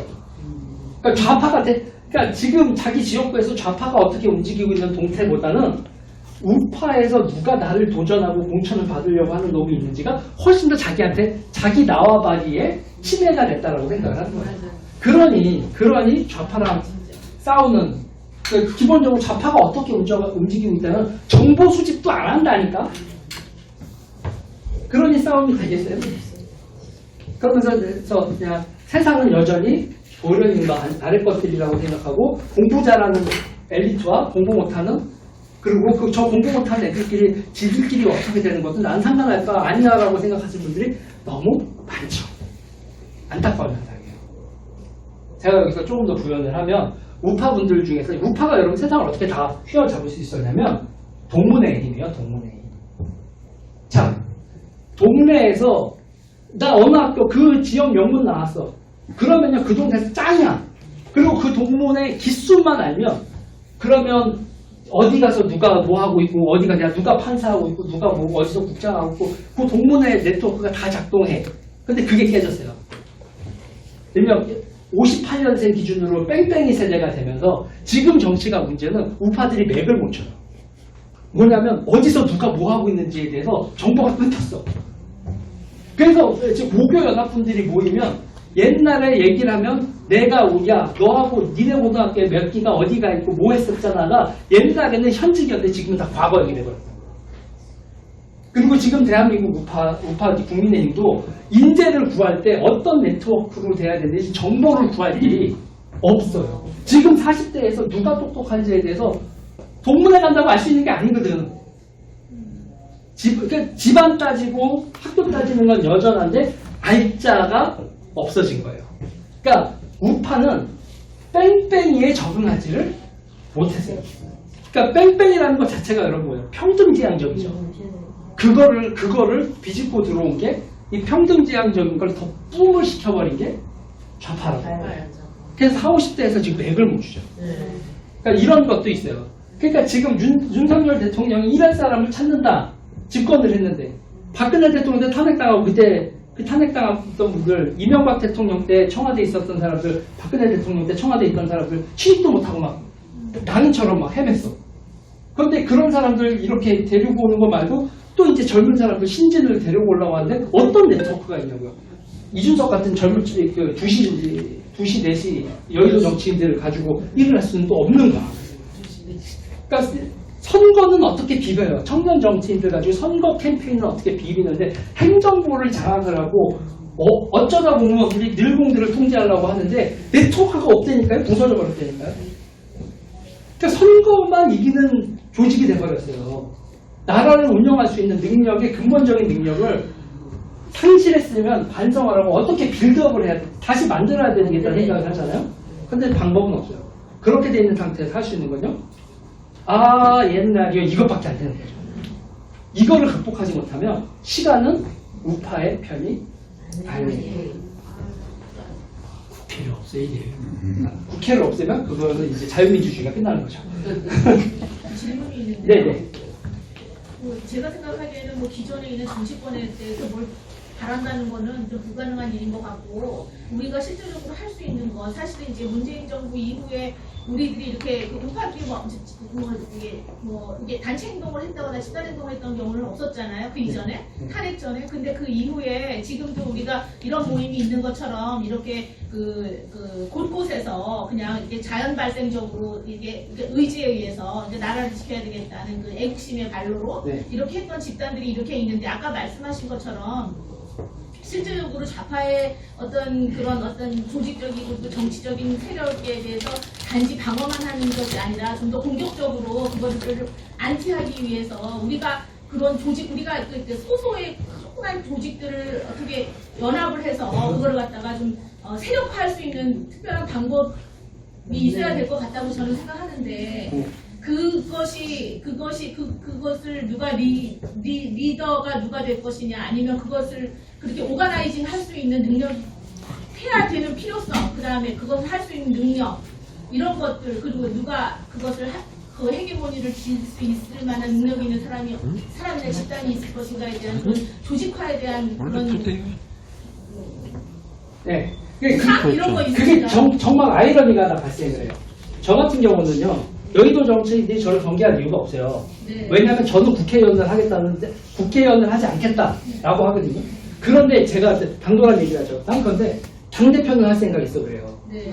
그 농담으로 얘기하는 거, 농담만 진담만인데, 공천권은 가지고 싶어서 어떤 사람들이 정치를 해야 된다라는 그런 생각을 가지고 있는데, 제가 정치를 하겠다고 하면 적으로 본단 말이에요. 경쟁자로. 그러니까 나는 활동가는 조직가로 하고 당신들 서포트 하겠다. 서포트를 할 테니 나를 향한 경계의식을 가지지 말아라. 그런데 문제는 뭔지 아세요? 직탐을 가지고 있지 않으면 사람을 졸로 봐요. 아 맞아, 졸로 봐. 그러면 네가 뭐 했는데? 그렇게 돼서 내가 그럴 때는 더럽고 치사해도 그래도 국회의원 한 번 하고 그냥 비례 한 번 한 다음에 두 달만에 그냥 관두더라도 국회의원 하나 주소. 나 잠깐 전 국회의원 유지를 타이틀을 달아야 되나? 이런 생각이 들죠. 그러니까 좌파는 그럴 필요가 없거든요.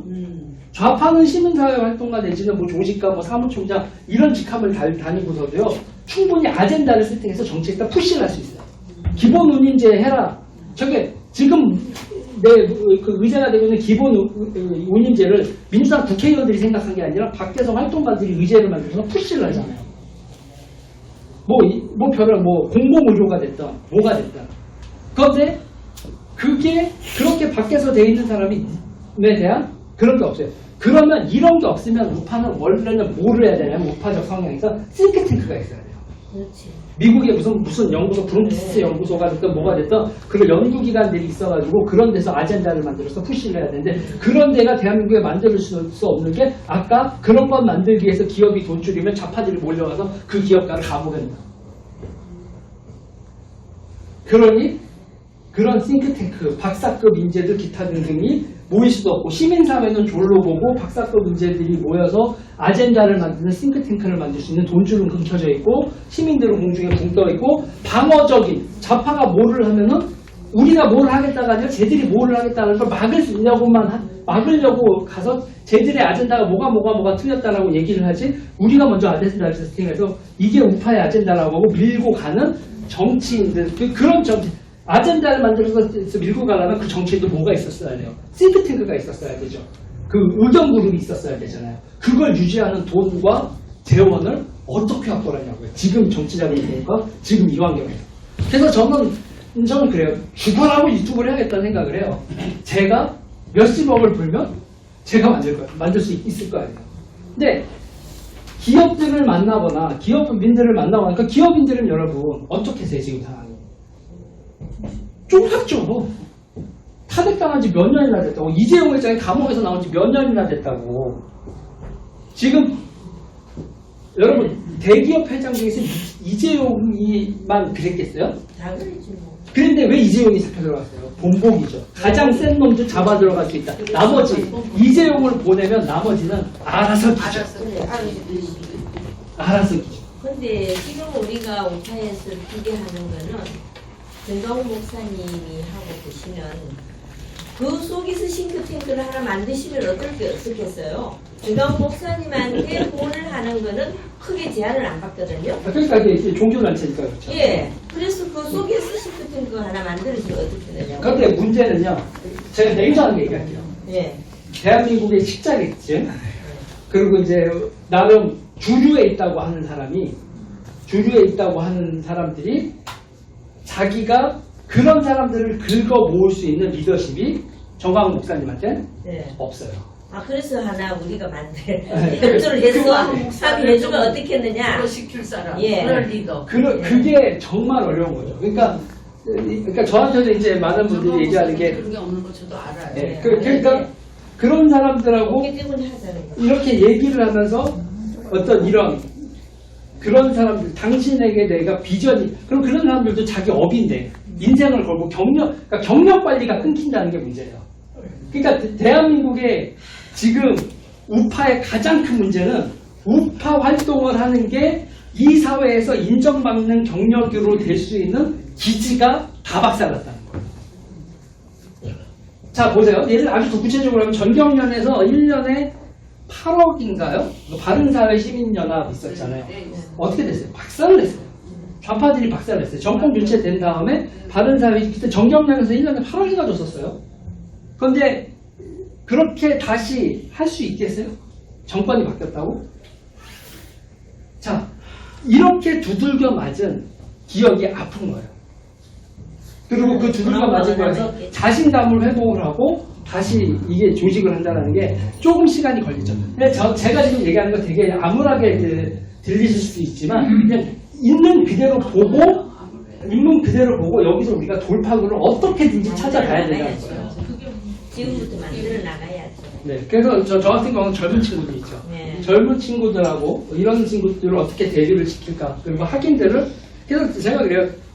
넌 어떻게 할 건데? 그래서 제가 하는 게 첫 번째로 좌파들한테 문화 권력에서 이기려면 우리가 베스트셀러를 만들어야 돼요. 그러니까 우파의 교양이 베스트셀러가 되는 게 뭐냐면 그러면 방송국을 먹을 수 있어요. 네. 지금은 교양서적 1위부터 뭐 박종인 기자가 황영필 같은 사람한테 밀려요. 그 베스트셀러 이런 거에서 뭐 설민석이 그러니까 우파 지식인들이 책을 내서 대중교양서가 대중교양이 되지가 않아요. 그 대중교양을 하기 위해서 어떻게 돼요? 방송국도 프로그램도 그런 분들의 시나리오로 만들어야 되고 이렇잖아요. 그러니까 밀승주의에 대해서도 막 얘기를 하고 강연을 하고 세계사적 변화를 얘기를 하고 이러면서 차근차근히 가야 돼요. 그래서 저는 지금 현재로서 몇몇 분들 여기 지금 이승만 학당에 계신 분도 그렇고 어떤 박사님도 그렇고 몇몇 사람들에서 젊은 친구들하고 해서 우파의 아젠다를 가지고 있는 사람들이 베스트셀러가 되고 방송국을 장악하고 그 다음에 뭘 장악해야 되겠어요? 학교를 장악해야죠. 교수님이 돼야죠. 그러니까 그렇게 될 수 있는 그런 것들을 대중이 베스트셀러가 되게 만들려면 대중한 독서클럽 형식으로가 됐던 뭐가 됐던 몇만 명이 그 지도부에서 선정한 책과 그 책을 맨 처음에 책을 쓸 때도 지원을 할 수도 있고 이런 거를 구상 중이고 지금 몇몇 분들하고 얘기를 하고 있고 젊은 친구들하고 그리고 얘기를 하고 있고 제가 이제 어느 정도 윤곽이 나온다 싶으면 그러면 그때부터는 이제 대중들한테 이렇게 모입시다라고 단체로 모입시다라는 얘기를 할 거예요. 그러니까 저는 지금 뭔가를 하고 있는데 이게 이렇게 뭔가를 했을 때 꿍꿍이 속이 있다라고 해서 경계하는 속들이 너무 많아요. 맞아. 그럴 수도 있어요. 그래서 제가 대놓고 얘기하는 거예요. 나는 국회의원 할 생각이 없다. 그렇지만 내가 지금 이렇게 강연을 하고 있고 조직을 하고 이런 것 자체도 정치의 행위죠. 그리고 이런 활동가가 정말 중요하다는 거예요. 모두가 다 정치를 하면 여의도 정치를 하면 소는 누가 키워요? 소는 누가 키워요? 전부 다 출세를 하려고만 하면 진짜 소는 누가 키워요? 누군 소는 키워가지고 소가 송아지 낳게 해서 그 송아지 팔아서 등록금 내줘야지. 전부 다 출세 지향적인 사람들만 있으면 자기가 자리를 잡으려고 하는 것보다 내 소신을 관철시키려고 하는 사람들이 우파에 많아져야 돼요. 네. 국회의원 출신 대통령들이 잘한 게 없잖아요. 거기까지. 국회의원 한 번도 안 해신 뭐야. 얼마 잘했어요. 최고다는 거야. 박근혜 칭찬하신 대통령, 거예요. 박근혜 대통령, 조한돈 대통령, 어제 국회의원 했으니까. 근데 이제 우리가 5년 동안은 문가로 인해서 완전히 박살이 났잖아요, 우파가. 박살이 난 데서 지금부터 다시 시작이거든요. 시작인데 이제 우리 정강훈 목사님이 중심으로 많은 일들이 벌어지고 있어요. 사실은 그걸 지금 공부를 다 안 하고 있는데 자유마을이라는 그 자체가 지금 한 사람의 조직이 2,000명씩을 지금 만들어가고 있는데 그게 굉장히 잘 되고 있어요. 네, 잘 되고 있고요. 또 젊은이들을 키우는 것도 굉장히 잘하고 계셔요. 예, 잘하고 계시는데 이제 우리가 지금 싱크탱크라는 그 연구소가 필요한 건데 그것도 어느 정도를 해나면 김문수 씨하고 협찬을 해가지고 그걸 하나 이어갈 수가 있어요. 네. 그랬는데 우리 정강훈 목사님한테는 대대적인 후원금도 들어오는 곳이 있어요. 네, 있어요. 그런데 그거를 누구한테 침해받지는 않아요. 기업인들처럼 침해받지는 않고요. 이 한국에서만 있는 게 아니고 아주 세계적인 것으로 지금 들어오는 그 코스도 있어요. 네. 있기 때문에 그거를 가지고 우리가 많은 힘을 받고 있거든요. 네. 있으니까 지금부터 시작이에요, 우리 우파가. 네. 지금부터 시작이기 때문에 그동안에 다 깨져버리고 지금부터 시작이기 때문에 열심히 하면 됩니다. 예, 저는 희망을 가지고 있어요. 희망을 가지고 있어요. 그러니까 자기 분야에서 열심히 해보자고요. 우리가 6년 동안에 비가 오나 눈이 오나 이렇게 쉬지 않고 해온 그 힘을 가지고 하면 된다고요. 하면 네, 돼. 알겠습니다. 교수님 같은 분이 정광욱 목사님을 좀 예, 이용을 활용하세요. 활용. 예, 왜냐면 활용하도록 하세요. 다른 하시면 거는 모르는데 제가 정광욱 목사님이 좌파들이 돈 뿌리는 거 네. 내가 어떻게든지 모아서 나도 뿌려보겠다. 네. 근데 그거는 또 맞는 것도 있잖아요. 네, 그렇죠. 중학교 애들도 돈 받고 나왔더라고. 내가 김포에 가보니까. 네, 알겠습니다. 자유마을 그잘 해놓은 자유마을은 네, 알겠습니다. 동네마다 예. 교수님 자치원이라고. 네. 자유마을 활용을 좀 해보세요. 아, 지금 이민원이 굉장히 잘 지금 돼가고 있어요. 잘 돼가고 있어요. 이민원이요. 제가 교수님께 질문 하나 네네네. 드리겠습니다. 지금 교수님께서 민주당에서 지금 소위 지금 과거 집권 여당에서 지금의 야당을 택해서 오셨다고 하는데요. 지금 우리 한국 사회 근대 사회 대한민국 우파는 없다고 봅니다. 제 나름대로요. 네네. 그 우파가 없게 된 동기는 정광훈 목사와 정광용이가 주범이다. 저는 그렇게 봅니다. 그래서 지금 우리가 우파가 걸어가야 할 길을 우리 교수님께서 한 말씀 해주시기 바랍니다. 아, 네. 지금 이제 되게 여기서 이제 논쟁적인 얘기가 있는데 저는 그런 거예요. 그러니까 기본적으로 대한민국의 그 민주주의라는 건 미국에서 이식된 거예요. 미국에서 이식된 거고 미국이 대한민국의 그 하채널로 고른 건 기독교 세력이었어요. 네. 네. 그러니까 예를 들면은 이제 한경직 목사님 같은 경우, 한경직 목사님이 전쟁고아 이런 게 구호하고 그랬잖아요. 그러면 여러분 생각을 해보자고요. 한경직 목사님이 전쟁고아들을 구호하려면 물자가 있어야 되죠. 그 물자를 어떻게 대한민국에서 줍니까?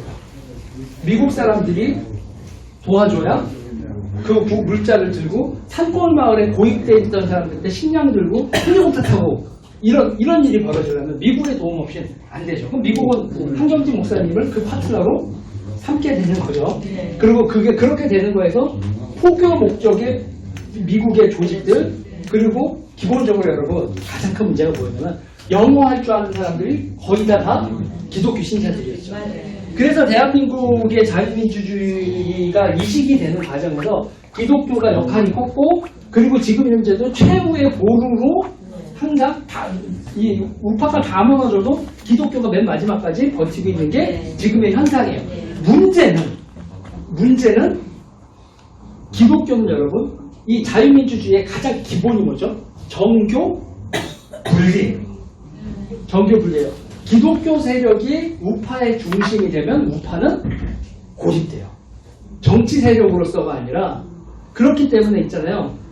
빨갱이들은 지들이 빨갱이가 아니라고 숨어요. 네. 숨어서 활동해요. 네.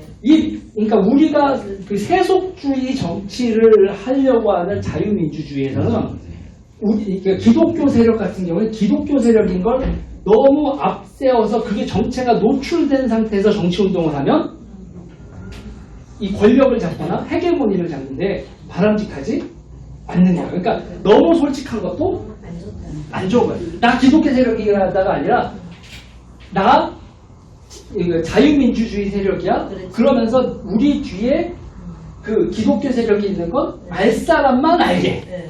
그러니까 경기동부나 인천연합은 북한하고 연결이 되어 있었는데 그거를 아는 사람만 알았다고요. 그런데 지금은 다 알았어요. 지금 여기서는 정광훈 목사님이 전면에 있다. 나 기독교 세력이야 라고 하면서 무언가가 작업이 되면 사람들이 뒷걸음질 치죠. 다가가지. 이거는 정치가 아니라 종교고 그리고 그 종교에서도 너무 1인의 영향력이 커. 이렇게 되면 그러면 이제 그게 약이 독이 되는 순간도 올 수가 있는 거죠. 그러니까 모든 건 여러분 부작용이 다 있어요. 부작용이 다 있어서 저 같은 경우는 지금 얘기하시는 부분들에 대해서 고민이 많아요. 고민이 많고 아까 어떻게 활용을 하냐 있잖아요. 활용을 하냐라고 하는 거에서 제가 그런 얘기 들을 때마다 제가 부담감이 되는 거. 그런 거는 제가 활용을 할 수 있는 어떤 리더십이라든지 네트워크가 그러니까 저한테 구축이 되어 있지가 않아요. 그러니까 그렇게 얘기를 하시다가 어떤 작전을 하면 좋겠냐. 그러면 저는 조금 전 같은 기본적인 얘기를 하겠죠. 기독교 세력이 서포트를 해야지 주인공이 되려고 하면 안 되지. 그러면 사람들이 이거를 구하지. 뜨하게 돼요. 그리고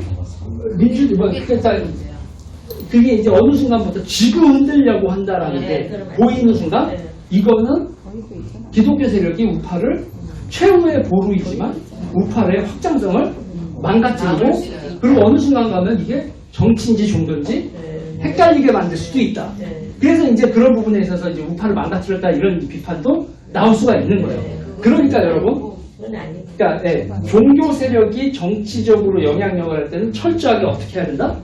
기본적으로 숨어야 된다. 그랬다가 발각이 됐을 때 발칵듯이 요번에 아베가 죽고 나서도 욕을 먹죠. 아베가 죽었을 때는 아베를 추도하다가 욕먹는 분위기로 바뀌었어요. 그 죽인 사람의 얘기가 사람들이 공감이 되는 거예요.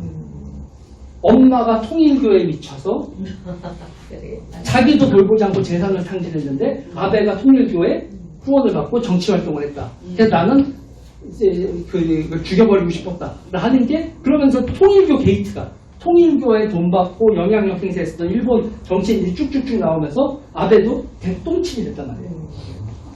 만약에 정강훈 목사님이 진짜 정치에 대해서 영향력을 행사하시고 싶으시다면 설득을 하셔야 되고 쥐고 흔들려고 들이시면 안 되고 그리고 노출이 되어서도 안 돼요. 그러니까 진짜 더 구체적으로 하면 정강훈 목사님 시점에서 제가 조언을 드린다면 정강훈 목사님이 정말 믿을 수 있는 사람, 자기의 충고, 눈만 해도 그런 사람이 하고 그 사람하고의 관계를 노출되지 않은 상태에서 숨으셔고 언더로 움직이셔야 돼요. 그러지 않으면 종교 세력이 전면에 나서 정치한다는 거 그거는 완전히 그런데 여러분 지금 불교의 뭐 어떤 스님이나 이런 분들 다 자기 사람 용산에 박아놓고 정당에 박아놓고 다 해요. 근데 그 사람이 누구를 박아놓는 건 저도 지금 여러분들한테 말을 못한다고. 이렇게 정치라는 건 공작도 있어야 되고 작전도 있어야 되는데 솔직히 말씀드릴게요. 정강훈 목사님은요. 나야. 내가 정강훈이고 20이 내가 하는 거야. 내가 한 거라는 거를 절대로 숨기는 성향이 아니시기 때문에 승리를 위한 은밀 침투가 여러분 있잖아요. 우리가 기습도 해야 되거든. 본인이 정치는 아니겠지. 문제는 우리가 정강 목사 밑에 있는 그 수하 사람들이 사실 더 좀 그거 해야 될 것 같아요. 네, 저도 알고 있고 뭐 비슷하긴 한데 그런 거에 대해서 조금 더 그러니까 그런 거 그 좌파에서 그런 거를 다 누가 조율을 해주는지 아세요? 너는 이렇게 조용하고 가명 써라. 누구 만날 때 가명 쓰고 암호 쓰고 너는 은폐자라. 이런 거를 전부 다 누가 해요? 그거를 북한에서 조정해야죠. 둘이 싸워요. 둘이 싸워요. 정강훈 목사가 있고 정강훈 목사라는 또 한 사람이 있어서 서로가 막 뭐 그런 예를 들면 그렇게 거두가 한 명이 아니라 둘이 나도 거두야 우리 둘이 싸워. 그럼 그걸 누가 조정을 해요? 북쪽에서 조정을 하죠. 자 보세요. 그런데 우파들은 서로 잘라서 싸워서 말하는 거지. 마지막 질문 한번 받게요. 부연해서 자 저도 일생을 시위 현장에 성장했다고 해도 과언이 아닙니다. 학생운동부터 지금 이 시간까지 집회 현장에서 살아가고 있는데요. 우리 교수님께서도 민주당에서 이쪽 왔는데 지금 전에 말씀하셨듯이 저도 좌파 진영에서 활동하면서 이기기 위해서는 전면에 드러나지 않아야 되는데 지금 정광훈 목사를 비난하는 것이 아니라 지금 자유우파 진영에서 전부 다 골목대장만 역할을 하고자 한단 말이에요. 이래서는 이기지 못한다. 그래서 내가 전에 설명드렸듯이 우리 교수님 같은 경우는 앞으로 우파가 어떤 길을 걸어가야 되는지 이 핵심을 좀 설명해 주시고 끝내면 좋겠어요. 우리는 지금 이미 알고 있다. 이미 우리 우파 진영 지난 6년간의 싸움 실패는 아니지만 큰 소득 없이 세월 시간만 보냈다. 따라서 앞으로 우리 우파가 걸어가야 할 그 방향, 전략 요걸 간략하게 또 설명해 주시면 오늘 이 자리가 마무리될 수 있고 또 한 가지라도 배워나가는 귀한 시간이 되지 않을까 저는 그런 생각에서 우파가 걸어가야 할 방향, 전략 이걸 좀 말씀해 주시면 좋겠습니다. 그러니까 지금이 어떻게 보면 우파들이 가장 활동하기 좋은 시기예요. 왜냐하면 전 세계적인 위기가 닥치잖아요. 그리고 이제 국가적 위상이라는 거 이게 어떤 나라는 잘 나가던 나라가 헛걸어지고 어떤 나라는 못 살던 나라가 부상하는 그러니까는 좌파는 평등과 이런 불쌍해요. 누구를 아껴야 돼요. 우리가 연민을 가져야 돼. 이런 얘기를 하고 있다면 우파의 메시지는 너무 간단해요. 번영, 번창 이런 거거든요. 근데 뭐 이제 그래서 이제 미국 같은 경우에서도 그러니까 이게 조심해야 되긴 하지만 웨이크 뭐 아메리카 마가 이렇게 하잖아요. 그레이트 어게인 막 이런 식으로 얘기하잖아요. 저는 코리아는 어게인 하면 안 된다. 우리는 위대했던 적이 없고 지금이 가장 위대하다. 그런 얘기를 하는데 그러니까 우리가 그러니까 이승만 대통령, 박정희 대통령은 이 세계에서 가장 가난한 수준의 나라를 딛고 일어서도 올라서겠다. 그런 의지가 있었죠. 저는 지금 상태에서 대한민국 우파가 지리멸렬한 이유는 지금 이 정도 이 정도 우리가 선진국 됐어? 어렸을 때 생각해보세요. 선진국 우리가 선진국이 되려면 선진국 타령 그렇게 했는데 선진국이 되기로 하니까 목표가 없는 거야. 야, 우리가 스페인보다 잘 살아? 거기에 너무 만족이야. 더 이상의 목표가 없는 거예요. 그러니까 대한민국 자체가 우파가 기본적으로 갈 수 있는 야망이 없어요. 지금. 그래서 제가 얘기하는 것 중에서 지금 상태에서 우리의 인구수를 뭐로 봤을 때 세계 5대 강국에 들 수 있다. 라는 얘기를 하죠. 그러기 위해서 새로운 산업구조 변경이 또 한 번 벌어지는데 이럴 때 우리가 IT 산업하고 반도체하고 하면서 한번 도약을 했잖아요. 여기 계신 분들 여러분 다 보세요. 우리 2000불 때도 살았고요. 2000불이 뭐야? 제가 태어난 84년이 우리나라가 2000불이었으니까 여러분들 1000불 시대 여기 옆에 보니까 1000불 시대도 사셨어. 1000불 세대도 사셨고 84년에 로스앤젤레스 올림픽 할 때 우리나라가 자막에 2000불 나왔어요. 일본이 10배 잘 살았어요. 우리보다 2만 불 찍었었어요. 네. 자, 우리 주거 공간도 보세요. 밖에 보면 우리 주거 공간 보면 1000불 시대 주거 공간이 있고요. 10,000불 시대 아파트가 있고 20,000불 시대 아파트가 있고 지금 30,000불 시대 아파트가 다 달라요. 딴 데는 100년 전에 집에도 산다고 하는데 우리는 새 아파트가 무조건 좋아. 그런데 어느 순간 되면 더 새 아파트도 더 개선될 게 없는 순간이 올 거예요. 옛날에는 여러분 동배도 그냥 벽에다 그냥 딱 하고 바닥에 무슨 장판 깔았지 무슨 마루를 깔아요. 그렇죠. 콩기름칠하고 에어컨 무슨 에어컨 여름에 학교 다닐 때 여러분 선풍기도 없었잖아. 학교 다니시지 않았어요? 맞아요. 겨울에는 조개탄 뗐잖아. 무슨 히터야. 조개탄 떼고 그거 지금 기준으로 생각하면 애들한테 미세먼지를 그냥 연통 한번 남자들 학교에서 퉁 한번 건드면 그게 우리 미세먼지인지도 모르고 시커매져가지고 코 풀면 시커매져서 그러고 살았잖아요. 우리가 그렇게 왔어요. 그러면 있잖아요. 40,000불 시대, 50,000불 시대, 60,000불 시대 다음을 향하는 국가적인 목표의식이 있어야 되거든요. 그 목표를 얘기하는 사람이 없어요. 그냥 여기서 주저앉아요. 문제는 주저앉으면 썩는다. 그런데 대한민국 우파 중에서 여기서 앞으로 더 나아갑시다. 라는 거를 얘기하면 사람들이 그거를 가슴 뛰게 얘기를 하는 것 자체가 첫 번째일 거예요. 가슴이 뛰지 않으면 노무현이 연설을 하면 사람들이 가슴이 뛰는데 가슴이 뛰고 막 그랬잖아요. 걔네들이 선동되고 그러잖아요. 그런 거에 맞서려면 뭐가 있어야 되냐면 비전을 제시하고 우리가 해야 될 목적이 있다. 그러니까 지금 이 정도까지 완 다음에 국가고 뭐고 없는 거예요. 그냥 각자가 이기심만 있는 거지. 그리고 대한민국은 그렇게 이기심으로 각자가 저마다 다 그렇게 살아도 망하기에는 너무 이제 선진국 아니야? 라고 심한 말로 얘기하면 꼴값을 떨고 있는 거죠. 네. 더 목표를 가지고 그 다음 버전은 비전을 제시해야 돼요. 그렇지 않으면 좌파한테 잡아먹힐 겁니다. 지금 잡아먹히기 9분 넘게쯤 왔다라는 건 그 진짜 숨 넘어가기 직전에 이번 정권 교체 한번 한 거고, 정권 교체하고 났더니 우리가 요망 요꼴이어서 이렇게까지 이렇게 다 해체되어 있는 상태였어요. 확인하고 좌파 애들이 계속 똥을 싸기를 바라야 돼요. 그 사이에 우리는 빌드업을 하고 비전을 제시하고 사람들의 가슴을 뛰게 하고, 이게 이대로 주저앉지 않을 거야. 뭐 고령화가 됐건 뭐가 됐든 주저앉는 게 아니라 우리가 한번 더 도약을 할 거야 라는 얘기를 해야죠. 그러기 위해서는 교육개혁도 해야 되고 노동개혁도 해야 되고, 그리고 산업, 금융 이런 게들 다 개혁을 해야 될 겁니다. 우파가 외치는 개혁은 간단한 거예요. 우리는 멈춰있으면 썩는다. 그런 식의 정신머리로 항상 긴장하고 있지 않고 지금에 너무 자족해서 주저앉으면 우리 다 죽는다라는 그런 위기의식은 이미 느낄 수밖에 없어요. 사람들이 느낄 수밖에. 야, 이거 큰일 났다, 나라 큰일 났다는 다 느끼기 때문에 여기서 이제 할 수 있다는 비전을 가진 정치인, 그리고 그걸 준비하는 구체적인 내용들이 필요하겠죠. 여러분 힘들어 죽겠습니다. 저 이따가 또 9시에도 방송해야 되는데 여기까지 하겠습니다.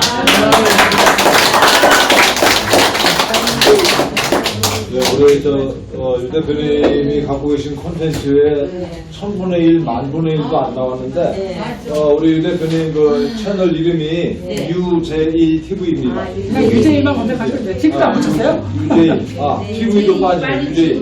여러분들 꼭 구독해 주시고, 또 주변에 홍보 좀 해주세요. 다시 한번 박수 부탁드리겠습니다.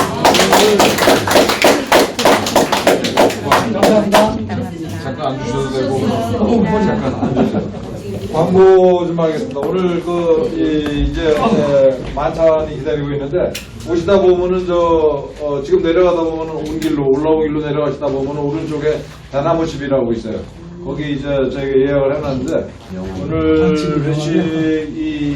회식을 동성고등학교 우리 애국동지회에서 내시겠다고 하셨습니다. 여러분 박수 부탁드립니다. 동성고 대표님 한 말씀 하셔야 되는 거 아니에요? 한 말씀 하세요.刘선배님이랑 조금 이따. 기자회견 나왔을 때 보고 맨날 또 이건 처음 알겠지만 이게 굉장히 필요한 지역이라는 걸 제가 유재열 대표님, 교수님. 그리고 한계학 선배님이 같이 활동하고 있었고, 그래서 갈수록 이 모임이 이 활동이 중요하다는 걸 느끼고 저희도 가능하면 빠지지 않게 계속 나오려고 노력을 많이 했습니다. 또 유튜브 분들도 고생 많이 하시고 앞으로 저희들이 노력하도록 하겠습니다. 같이 좋은 길을 가도록 합시다. 고맙습니다. 감사합니다. 세 번째 광고하겠습니다. 이제 우리 카톡방에 올렸는데, 지난번에 서울대 가가지고 시진핑 자료실 폐쇄 촉구 기자회견을 했던 서울대 트루스 포럼 측에서 전 국민 대상으로 해서 시진핑 자료실 폐쇄 촉구 소명 운동을 좀 하고 있어요. 그래서 여기 계신 분들은 다 하시는 건 물론이고, 주변에 카톡방에 다 퍼뜨려가지고 한 분당 100분씩은 서명을 할 수 있도록 이렇게 좀 해주세요. 예, 다 보내드렸어요. 끝으로 네 번째 광고인데, 국민주권 자유시민연대 서울 북서지구 대표를 맡고 계신 우리 최홍균 대표님이 우리 2주년 됐다고 케이크를 가져오셨어요. 그래서 촛불 켜놓고 이게 기념 촬영하고 저 이동하시는 걸로 이렇게 하겠습니다. 혹시 뭐 식당에 가서 말씀하셔도 되는데, 이 자리에서 뭐 말씀하실 게 있으시면은. 예. 촛불 켜놓고 이 앞으로 다 나오시죠. 우리 기념.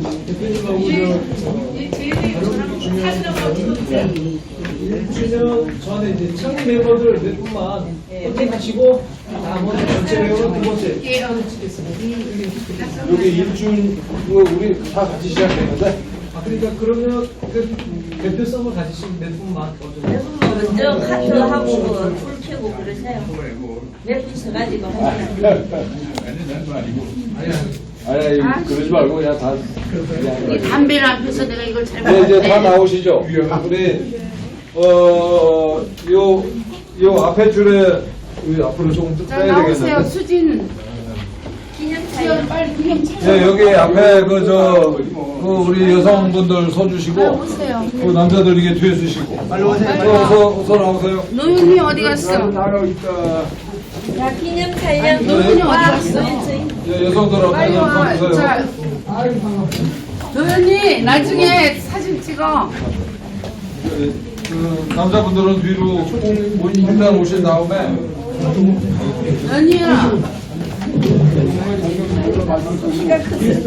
수진이 어디 갔어? 수진이 연희 빨리 와. 교수님도 좀 오세요. 아니 그러면 이리 와. 빨리 교수님들 이리 오시고 빨리 연희도 여기 들어오나 우리 수진이 어디 갔어? 왔어? 자, 내가 너무 가운데야. 우리 국장님 앞에. 좀 이리 와. 저는 조명을 담당해야 돼요. 아유 참 정말. 자, 다 나오셨어요? 자, 환한 얼굴로 한 장 찍으시고. 미소 어르신 조금 안에 뒤로 예.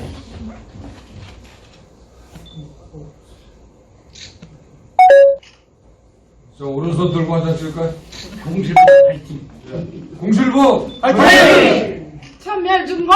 천멸중공! 천멸중공! 자, 한 번 더. 공실부 파이팅! 천멸중공. 천멸중공! 참 가보겠습니다. 얼른 푸세요. 아이 빨리 푸세요. 하나, 둘, 셋.